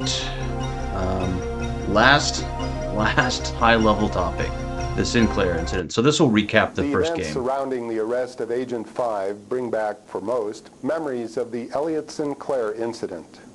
That historic day 10 years ago could have turned out much differently if it weren't for Agent 5 of the Temporal Protectorate. After building the first ever functional time machine, only to have the government shelve the project because it was considered too dangerous, Sinclair decided to sidestep I couldn't even bother and re-rendering build this. his own temporal transporter. Years later, when the Sorolans made contact with Earth to offer us a place in the symbiotry of peaceful beings, the xenophobic scientist suddenly found himself with a new purpose. Fearing an alien invasion, he tried to convince the public that the Sorolans were not what they appeared to be. But this endeavor met with little success. Frustrated, exasperated, and on the verge of insanity, Sinclair formulated a plan to make Earth a more difficult target for the Sorolans. On the day of the Sorolan ambassador's arrival, he sent each of his 3 robot minions back in time to change the course of history. The first he sent to create a nuclear scare that would prevent world unification and prolong the Cold War. The second was to destroy the Morimoto Mars colony and make it look like the work of an alien race. And the third Sinclair sent to kill Dr. Enrique Castillo, the individual who was most influential in convincing humanity of the benefits of joining the symbiotry. His backup plan, should his robots have failed, was to assassinate the Sorolan delegate. It was our good fortune that Agent 5 was on duty at the Temporal Security Annex that day. He detected the temporal distortions, stopped each of the androids, and then apprehended Sinclair himself. That fateful morning made a hero of Agent 5 and spawned the blockbuster holoflick, The Journeyman Project. Elliot Sinclair was put on trial and found guilty of all charges. He was sentenced to life imprisonment on Vega Thalon and hasn't been heard from since.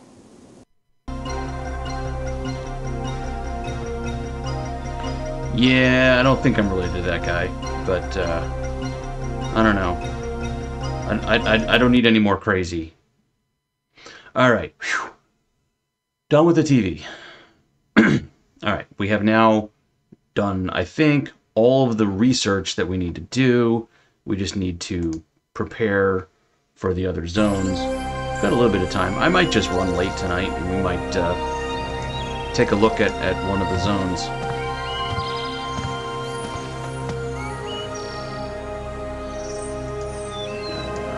How do we get out of here? Trapped in my living room. All right, there we go.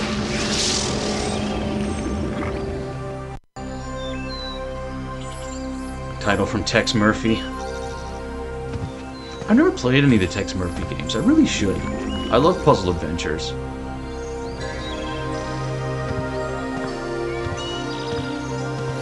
Yeah, no kidding, right?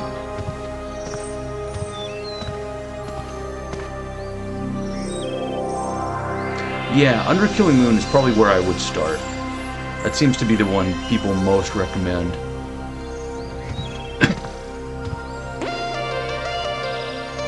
Sounds like this definitely sounds like a crap Dan Brown book. Short music looks nice. Yes. Alright. So I need to buy a bunch of stuff. I don't think money is a problem in this game. I think we just punch in anything we want and pretty much get it. So we press the menu key, we go into ShopNet, and alright. There's basically no reason not to get everything, and in the basic tenet of point-and-click adventure games, if it's not nailed down, pick it up. You're gonna order everything. 68922 378. We know we're gonna need the translator chip, right? There's just no way in hell we're not gonna need that. Usenet jokes, people can forget what, yeah, really. Order's been purchased, price has been deducted from your account, sent to your post box. Thank you for using ShopNet. Cool. Post box, translate biochip. Replicate. Hey Squire, how you doing? This video card is a GeForce FX 5500, I think. Actually, we can fire up the handheld cam here for a second. Folks that have come in. Let's see if I can make this work. There we are. So here's the retro PC and my really dirty floor of my stream room. It's a Gateway GP6 400, so it's a Pentium 2 400. And real CD-ROM drive. I have a Blue SCSI somewhere, and I thought about trying to get that working for CD emulation, and I might still, but I don't know how well it does with changing discs, so I didn't bother. Here's my discs. And let's see. It's not a lot of light, although I could probably make the light a little better. There we go. So here's our machine, and this is just a GeForce AGP card down there. There's absolutely nothing fancy going on with this game, of course, but I have it. This is my early Windows demo machine. There's my Sound Blaster 32 down there with 8 megs of RAM, and let's see. The SCSI card's not in it at the moment because I had the Pico Gus in here for a while. Hey, Paul Poe, if you're there, I don't know if you are. But yeah, that's the machine. It's a CalBox Gateway compact flash hard drive. Intel inside, Pentium 2. Yeah, these are cool machines. I really like them. I'm a big fan of Gateway now, to be honest.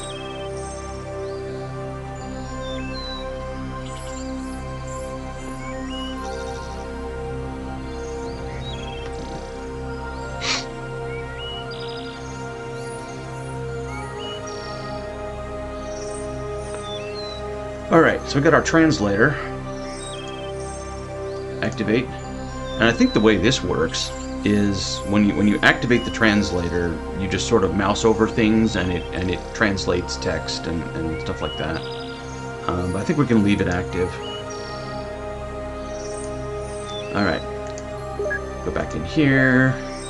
Yeah, I'm pressing the menu key. Oh, I gotta spin up the CD-ROM drive. Alright, ShopNet. What else is there? There's our Cheese Girl. Win98 machine was a Slot A K7 with a GeForce 2 in it. Nice. I would like to have something with a little bit more CPU oomph than this, but P2 400 gets the job done for most of the demos that I want to run. The GeForce FX 5500 punches a little bit above the CPU's weight. Yeah. Alright, 625. 625. What if I can use the keyboard? I can just punch it in on the keyboard. Yay.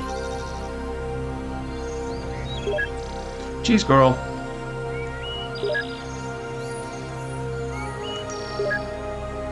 Alright, what else do we want? We gotta get the Geno. I don't know if any. I honestly can't remember if anything uses the Geno CD or environment cartridge, but adventure game. Pick it up if it's not nailed down. Alright, there's the Environ cartridge. So we go to the post box, replicate the Cheese Girl.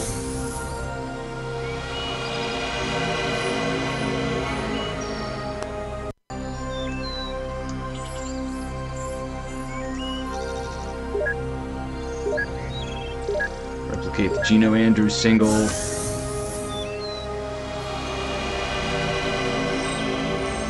$464 followers, nice. Well done. Alright. Geno Andrews' 1996 hit video, A Reason to Go On. It's your free sample. Oh god. We have to watch this, don't we?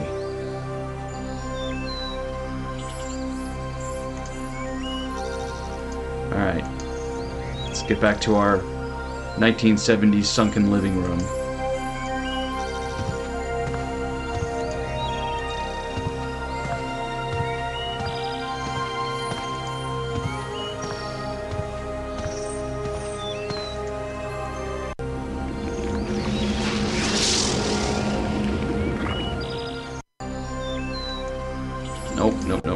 Here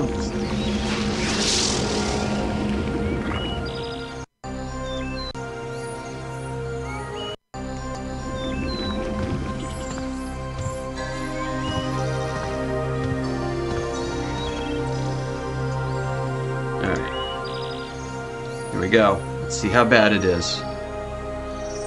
What? Oh, I gotta zoom in on it first. Okay, there we go. Here we go. This is it, guys. This is it.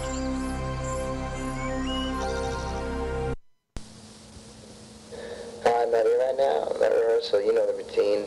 Name, number. I'll get back to you. Thanks. Hi, it's me. I know it's been a while, but I found some things that belong to you. If you like, you can stop by and pick them up sometime. I'll be home this evening. It's just some records and tapes and some pictures, but, you know, I thought you might like to have them. Okay, maybe I'll see you next week.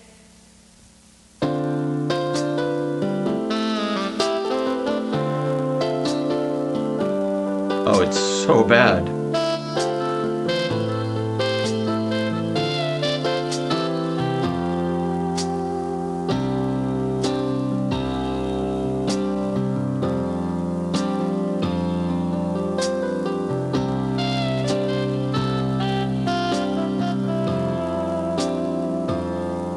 No way in hell is that a real sax. Like the wind, moving fast and silent. Never knowing where you were going or where you'd been. I pray somehow you hear these vows I'm thrown into the wind. And while you're gone, I'm moving on. I'll begin again.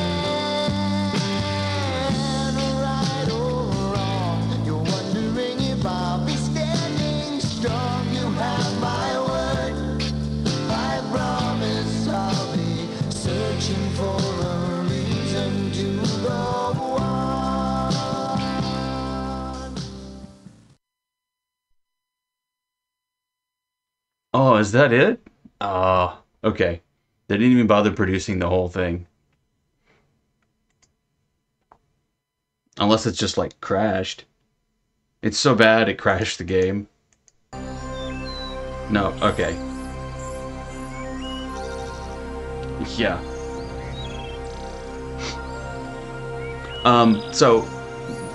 For the raiders who came in after we've been through the manual,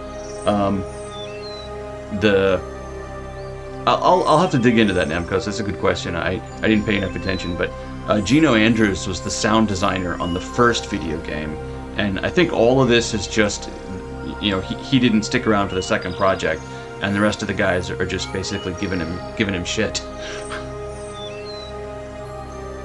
Yeah.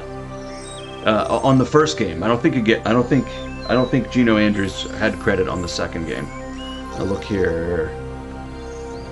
Yeah, music credit on the second game was Bob Stewart.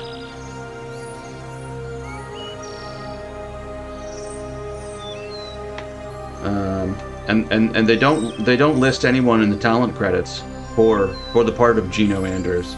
So I don't know who that actually was.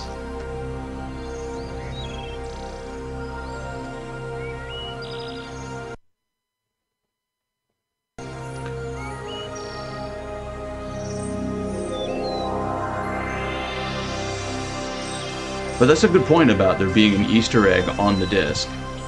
I hadn't considered that.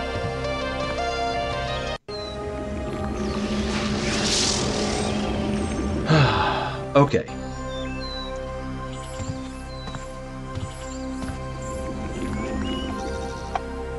So now I think we're actually ready to go somewhere.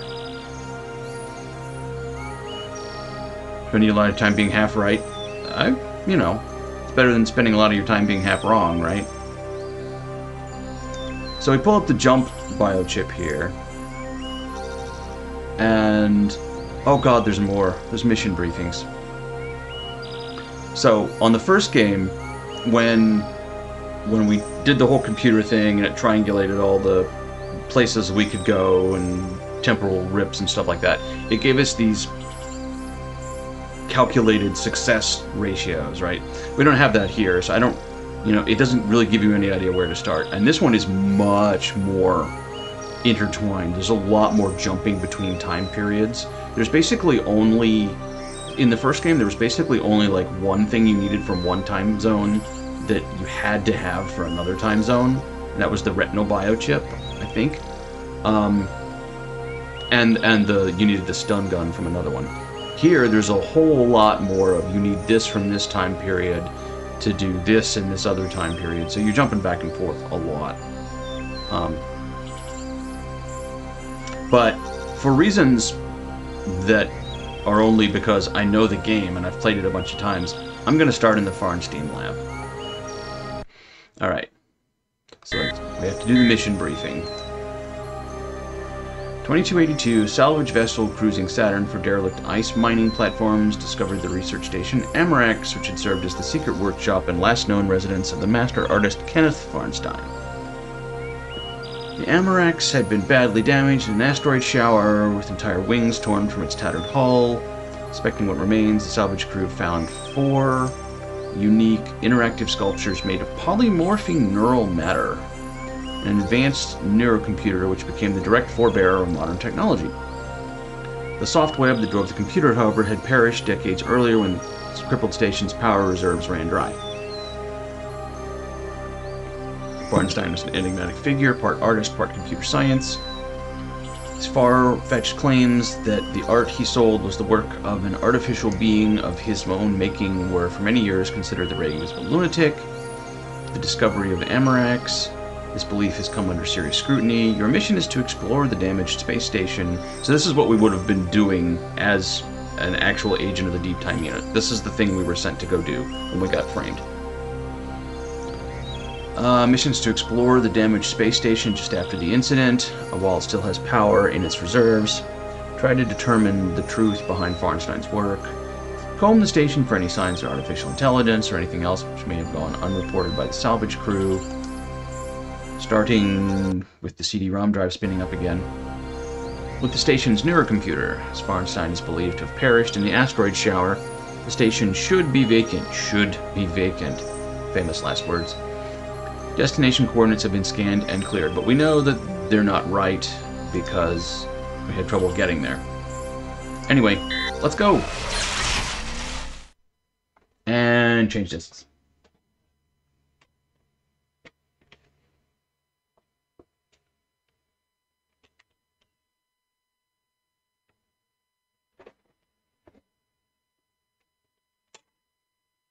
Alrighty.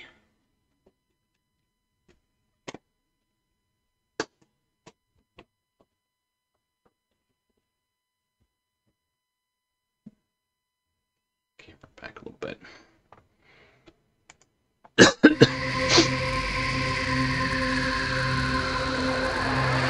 Alright, here's the space station. And hopefully it repaints this part of our display. Yay. Alright, atmospheric oxygen level 0, switching to emergency oxygen in reserve, 0G environment, propulsion source required for movement.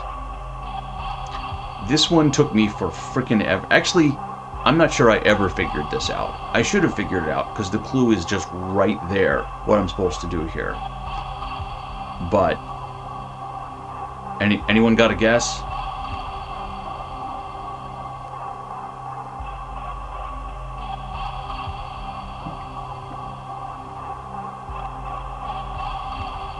Crack on with work on the night shift now.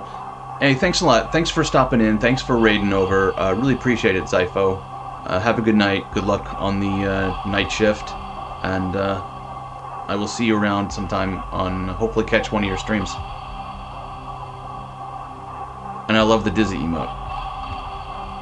Which one is that? I can't tell. Looks like ZZ Top Dizzy.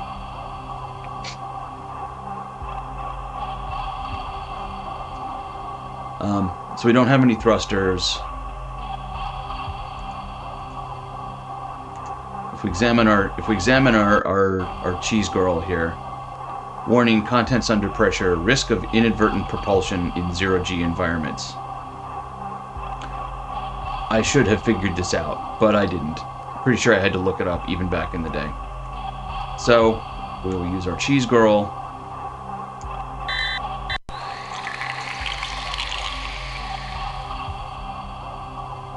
And through the power of cheese, we can reach the station.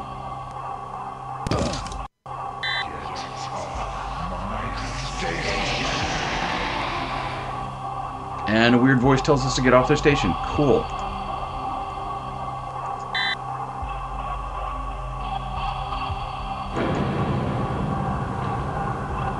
Let's see. Running a little low on oxygen. It would be nice to... Pressure variance too great. Door may not be opened until pressure is equalized. Yes, yes, we totally cheesed that puzzle. Thank you, Namcos. The exit is that way.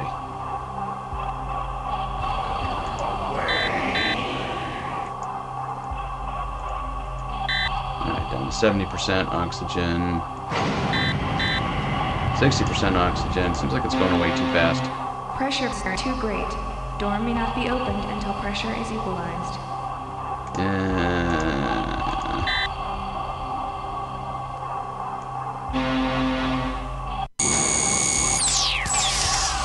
Okay, cool. We can get in here. Let's see if there's any air. That always seemed to work in Scooby-Doo. So, I guess I haven't gotten rid of you after all. You just pop up in different spots, like whatever pops up in different spots. So, with corrupting my work not enough? Back to finish the job? What?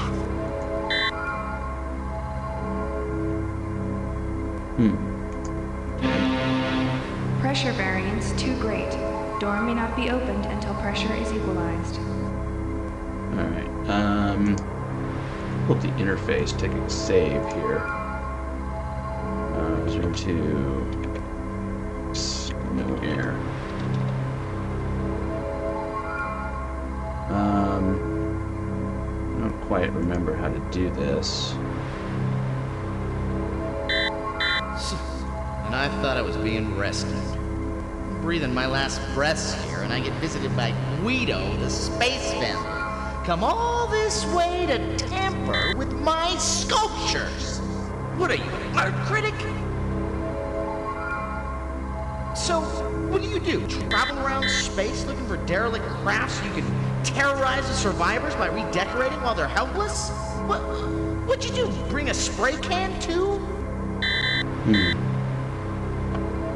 Okay. Maybe this is it. Maybe this is it. I hope it's it. We're seriously almost out of air.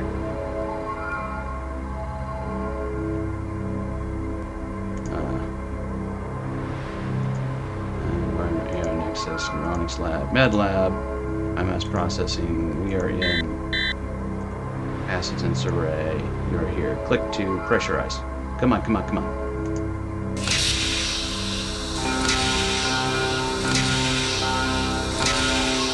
Does that work? Cannot pressurize. Oh no. Foreign object obstructing habitat wing door seal. Oh no. We're gonna die. We're gonna die. Look, if you're here to rescue me, fine. Just get on with it. If you're gonna add insult to injury by messing with my work, I can do without it, okay? Just leave me here to die in peace with my artwork. What do you want? What do you want? I want air. That's what I want. God damn it.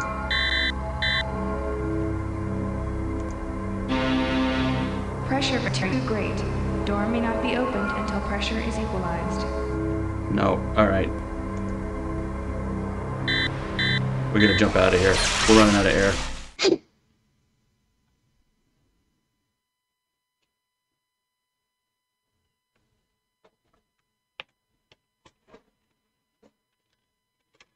Alright.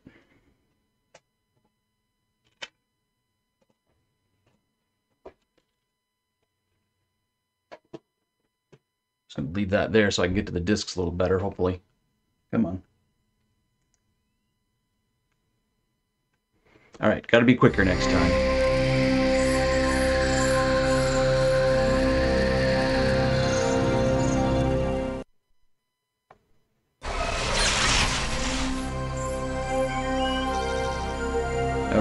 Barnstein. So, alright, we go to the space station. Some weird thing talks at us, yells at us.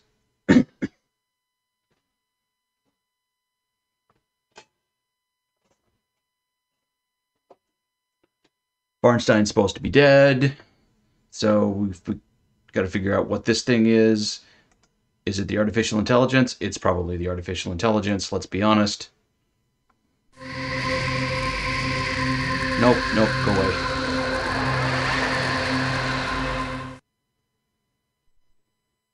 Stupid auto run. Alright. Oh no! We don't have the cheese girl anymore. Dad.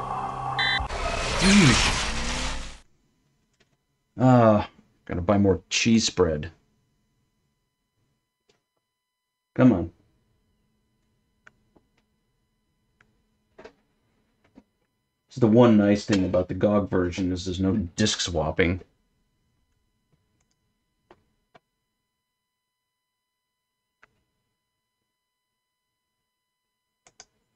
I wonder if there's a way to copy the contents of the CDs onto the hard drive. Hey, Mac Apple, what's going on? Yeah, we need us some stinky cheese.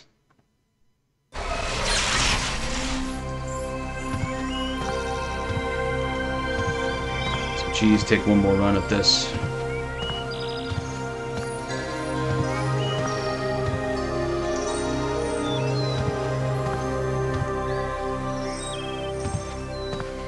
Definitely before Monkey Island.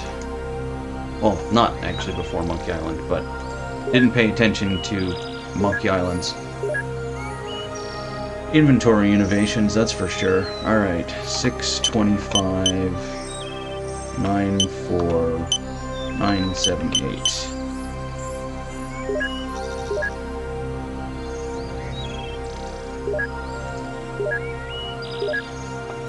Replicate the cheese. And we'll try this one more time. Have to make me save. You have enough slots in the inventory to store all the things. I don't recall having to do any inventory management here. There were... Honestly, I don't recall having a lot of item puzzles in this game. But that may just be my bad memory. Nope, we are going to go to the interface. Actually, we're going to make a save once we get there, so that we're on the right disc. Because I am tired of swapping discs already.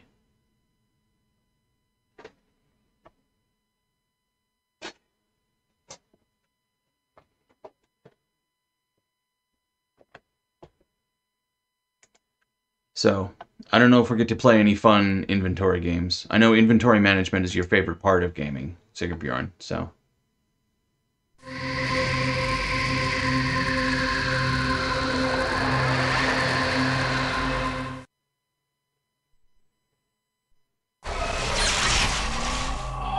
First thing we do, interface, save.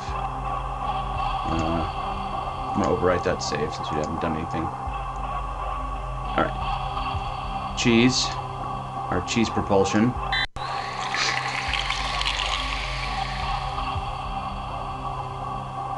Yeah, I remember Tweak UI.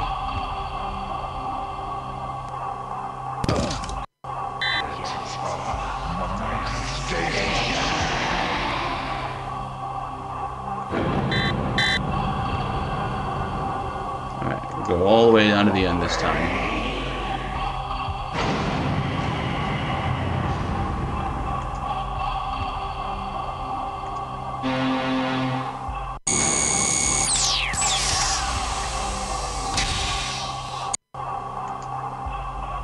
Alright, now...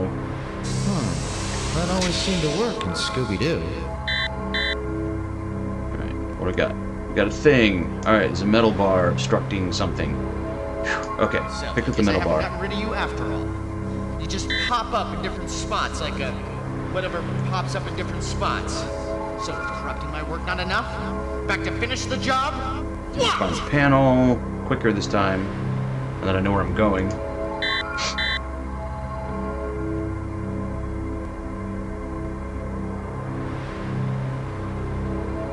Yes, Sigurбjörn. Alright. Pressurize it.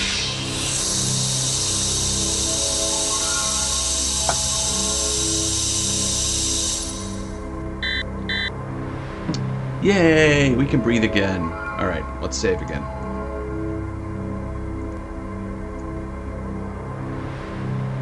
Come on, interface. Oh, right, menu. Save. 03 and Rex. Have air. Yay.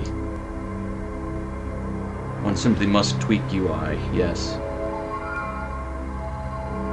I set this machine up really intending to bring it back to the former glory of my previous college machine, but I haven't spent enough time customizing it and doing things. I just installed a few demos, ran some I demos. was being rested. I'm breathing my last breaths here, and I get visited by Guido, the space vandal. Come all this way to tamper with my sculptures. What are you? Alright, my sculptures. So this is whatever made the sculptures. Travel around space looking for derelict crafts you can terrorize the survivors by redecorating while they're helpless? Docking bay. What'd you do? Bring a spray can too? That's where we came in. Maybe. Oh, okay. This is the exit. So, what do? Travel around space looking for derelict crafts you can terrorize the survivors by redecorating while they're helpless? What'd you do? Bring a spray can too? Alright, now this is a movement puzzle. It's a whole class of puzzle I never encountered in any other game. But I guess basically it's their equivalent of a maze. Because, like, the gravity is malfunctioning here, and you try to go somewhere, you wind up going somewhere you didn't mean to go.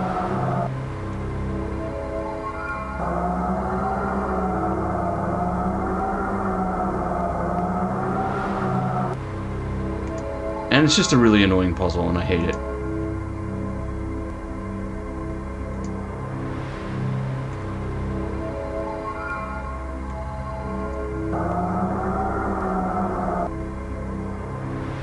Yes. They tried.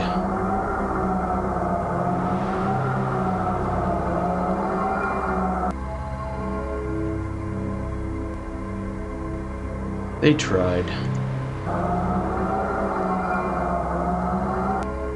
Alright, that gets me nowhere. Probably have to go, like, in the opposite direction.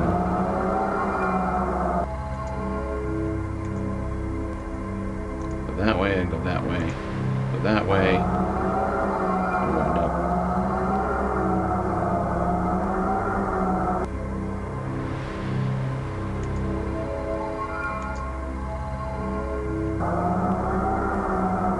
Nope. Okay.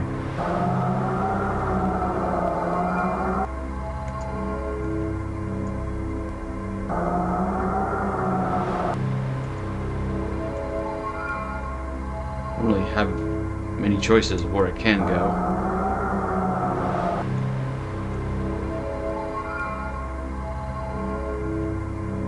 I just have that way and that way. That way gets me nowhere. The other way gets me nowhere.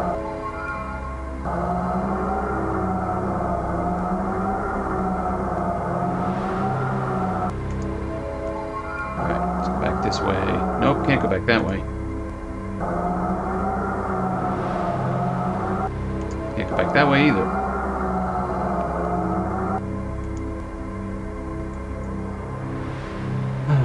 Alright. We can go back here. I think this is where we came in, right? Yeah. Where are you going anyway?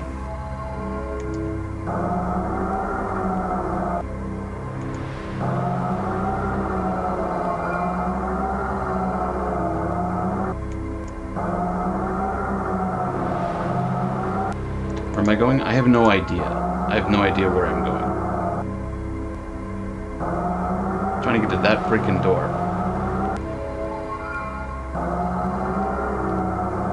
But I always just wind up doing that instead.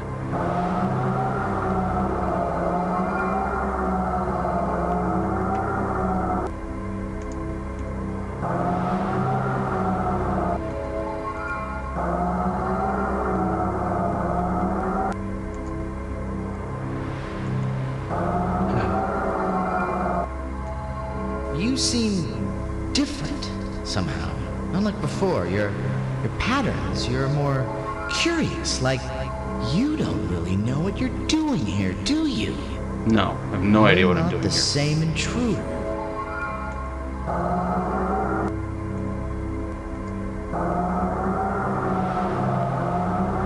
So, Okay. why are you here? Are you looking for something? Me?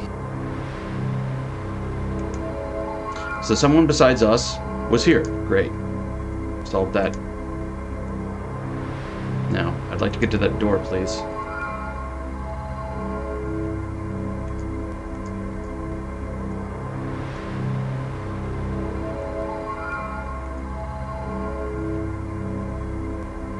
Really like to get to that door.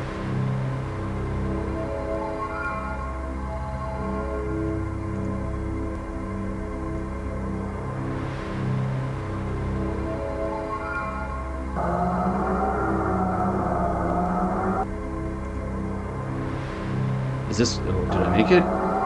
Oh, fuck. Come on.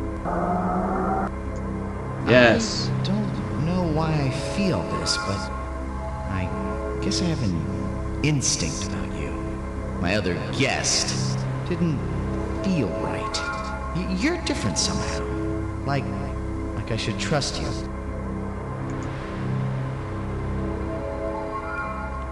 I don't know whether you should trust me or not.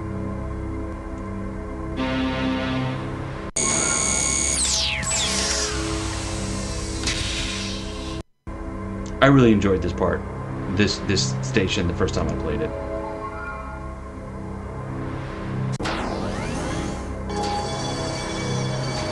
Sorry, you'll have to excuse the scanner. My eyes and ears for the moment. Most of the station monitors are dead. Here.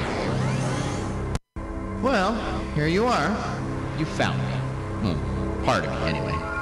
Not much to look at, I know, but it's what's inside that counts. Well, I guess I've decided to trust you. It's not like I have many options. I don't know, maybe we can help each other out. Why don't you move into the room so we can talk better? Sure, why not? Let's do what the creepy disembodied voice says. I'm afraid this conversation is going to be a little one-sided. My command-level voice recognition module got a little jumbled in the accident. Well, I'm Arthur. You've probably figured out by now that I'm not real. But I'm learning to accept it, really. I split off a few copies of myself, and together we're sharing our feelings about it in group. Anyway, this is what I am. An artificial... non-organic sentient being, if you want to be politically correct, trapped in this wreck with the power dying out a little quickly, I'm afraid. I've yet to figure out who you are, though. I think I can safely rule out the fire department. I thought I was pretty advanced, but the technology I'm reading in your suit is astounding. And this is crazy, but it almost seems like an evolution of mine. Look, if you'll let me, I should be able to interface with your logic system and maybe get a clue as to who you are and how we can help each other. It means an intrusive scan, but we're both lost here, and I need you to trust me. What do you say? Yes! No. Wonder which one we should pick. Let's see what we've got. Temporal security? You're from the future. Well, I'm pleased to meet you, Gage. Wow, you're quite the hero. I guess this is my lucky day. But that's you. I don't get it. Whoa, I'm starting to get a headache here. This plot's getting a little hard to follow. I'm starting to get the picture here. Hey, this is about me. This is better than palm reading. Perished? Then you can't help me or you'll change history. I'm sorry. I've probably seen more than I should. I should have never scanned your biochips. Wait a second. Your biochips... Gage, I'm gonna make you an offer you can't refuse. take me with you. Your biochips are derived from the same wetware as my brain, only 1,000 times more advanced. If you take me with you, it'll cause a time distortion or whatever, but if I download a copy of myself onto a blank chip, nothing will have changed. And you need me.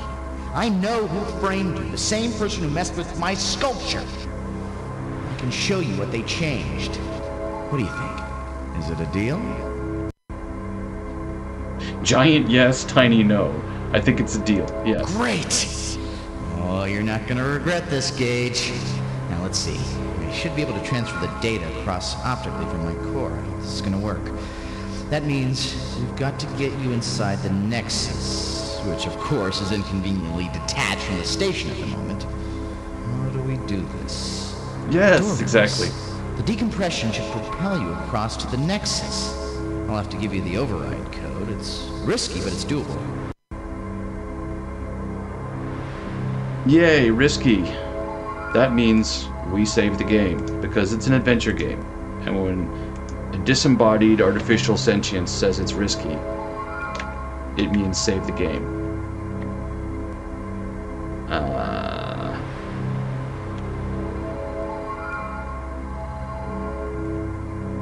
Alright, so now we need to get to this thing called the Nexus. Great. Docking bay... What's this? Science wing. Pressure variance too great. Door may not be opened until pressure is equalized. Is this where we're supposed to go? Guess not.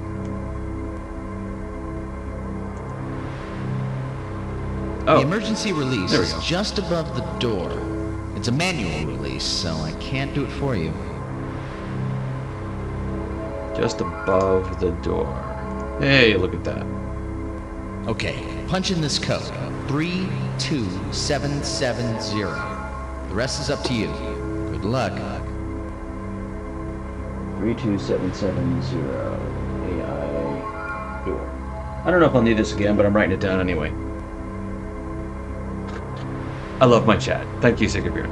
32770. Alright.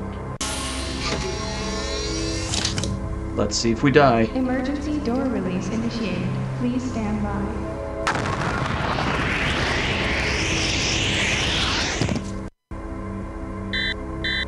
Alright, and we once again have no air. So we gotta move quickly. Or maybe we have air again.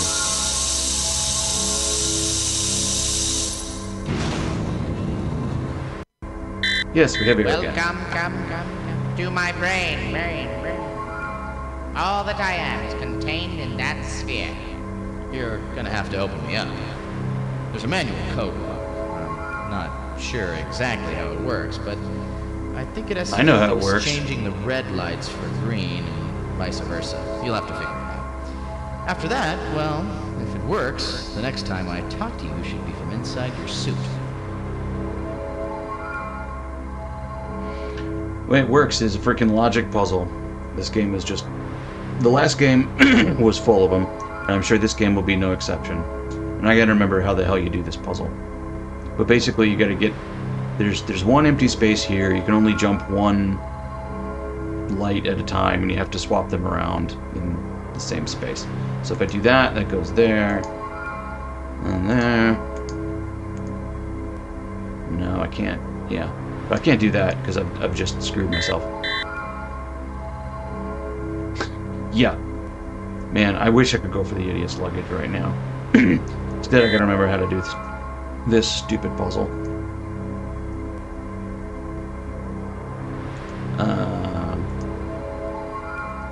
Yeah. Gonna take me a second. Remember how to do it. No. That screwed me.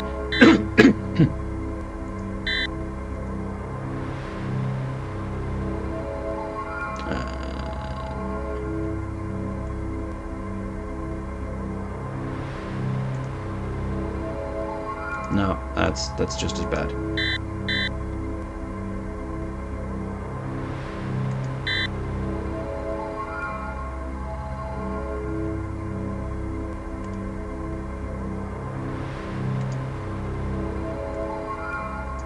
Can I jump back? No, I can't jump back.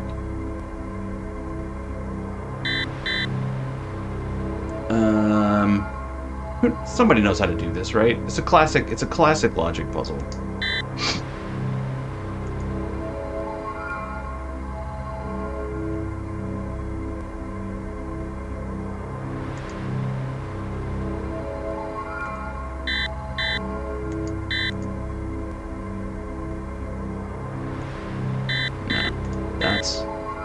That is impossible. The only possible move is one of these two, and I think it's symmetrical. We'll do that. I have to keep this space open so one of them can jump.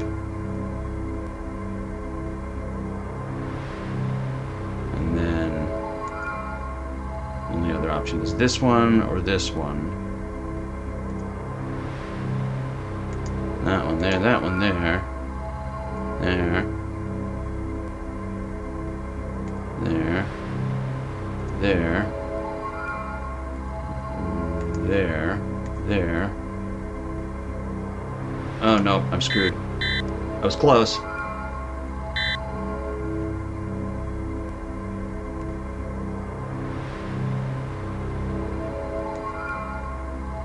Nope, that's not it.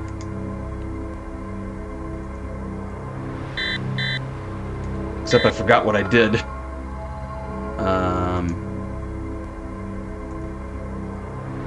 No, you gotta keep them alternating, Josh.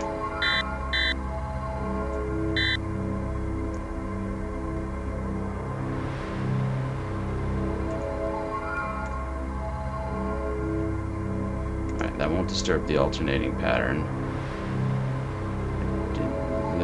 That won't disturb the alternating pattern. That will disturb the alternating pattern.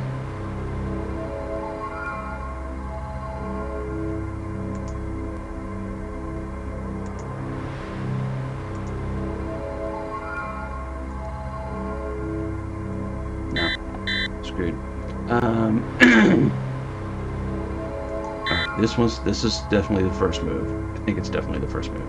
It's almost certainly definitely the first move.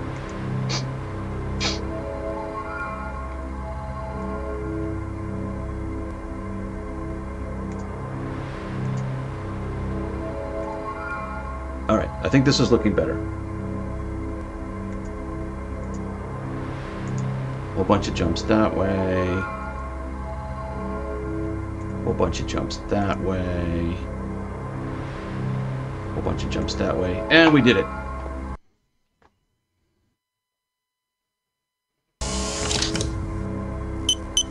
To anyone who may be listening, my name is Dr. Kenneth Farnstein. I've made this recording in the event that anything should happen to me. This message is an appeal. Years ago, I undertook an experiment to create a new kind of artificial intelligence. A system demonstrating the traits of self-awareness and creativity. The results have been astonishing. At first, I considered the experiment a failure. I had created an erratic, unpredictable, thoroughly irrational program, but it had a curiosity, you see. And occasionally, a burst of insight so lucid I was astonished at the understanding. Not the cold conclusions of a machine, but something more right-brained, more intuitive. It was life. It was a result I was unprepared for. Yeah, you do that, amigo. Program is a person, and I have sheltered him here from the circus our order would make of him. I'm afraid I may have corrupted him enough with my obsession for 20th century media. I ask that you understand, and if you can find it in yourself, to protect him for a while. He means a great deal to me.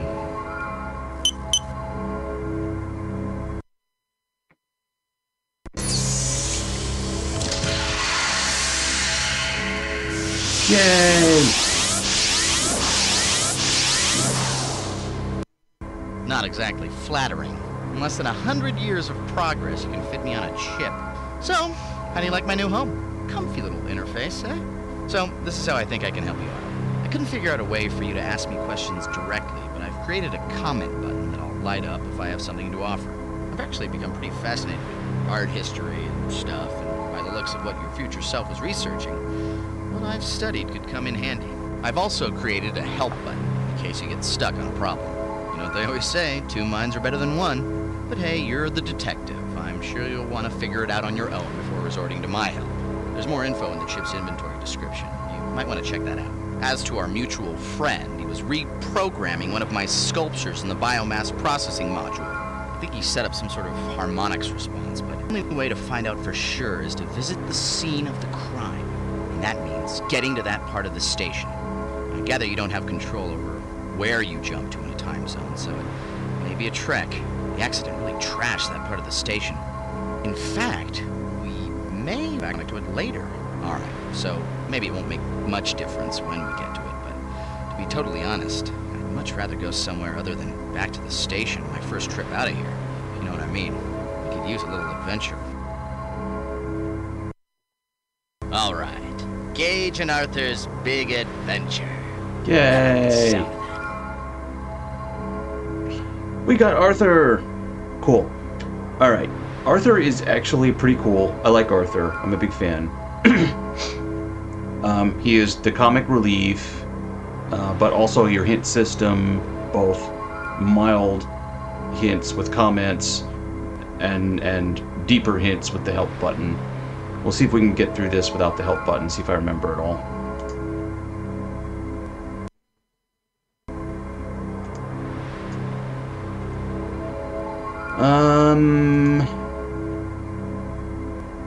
He is no Joey. He is no Joey. Not nearly as sarcastic. Well, he might be as sarcastic as Joey, actually. I don't know. For those of you who don't know, the Beneath a Steel Sky, the robot there, named Joey. I had a little thing at my old job where I named servers after game characters, and I named one of them Joey, but I never used Arthur. I really should have used Arthur.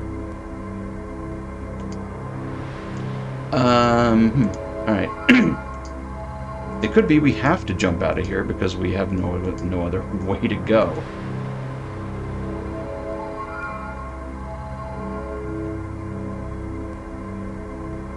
Yes, a lot of the voiceover in Beneath the Steel Sky is quite bad.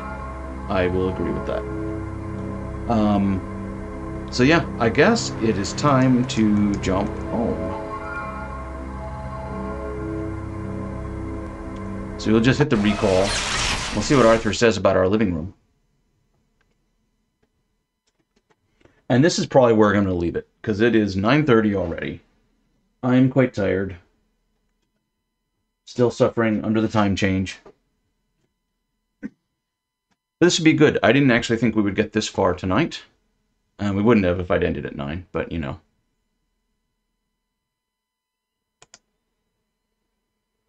Still recall the last dialed number, you see them all.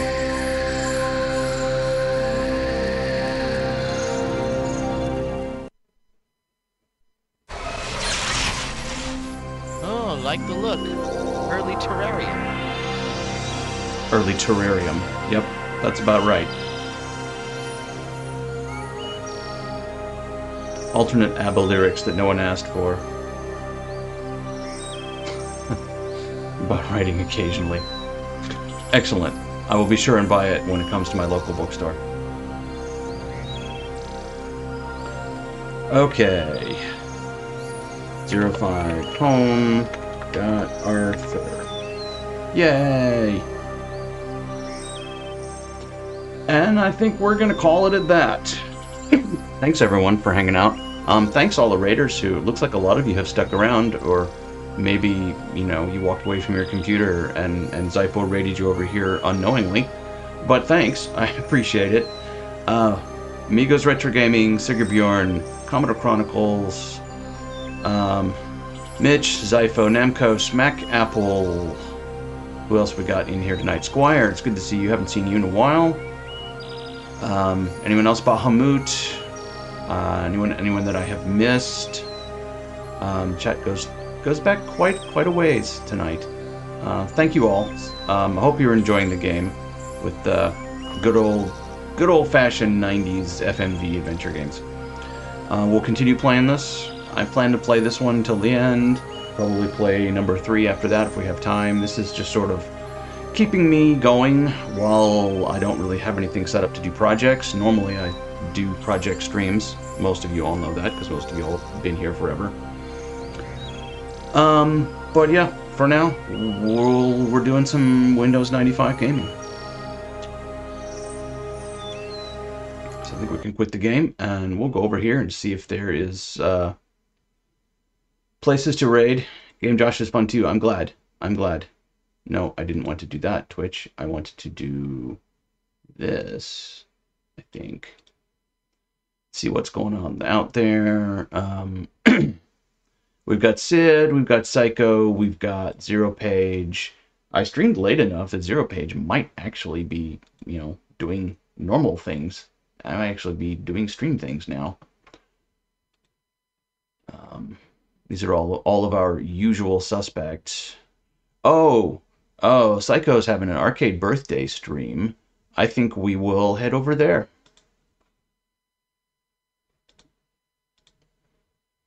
So let me punch that up. The third game was included with your Gateway 2000 PC. Yeah, these got packed into a lot of things.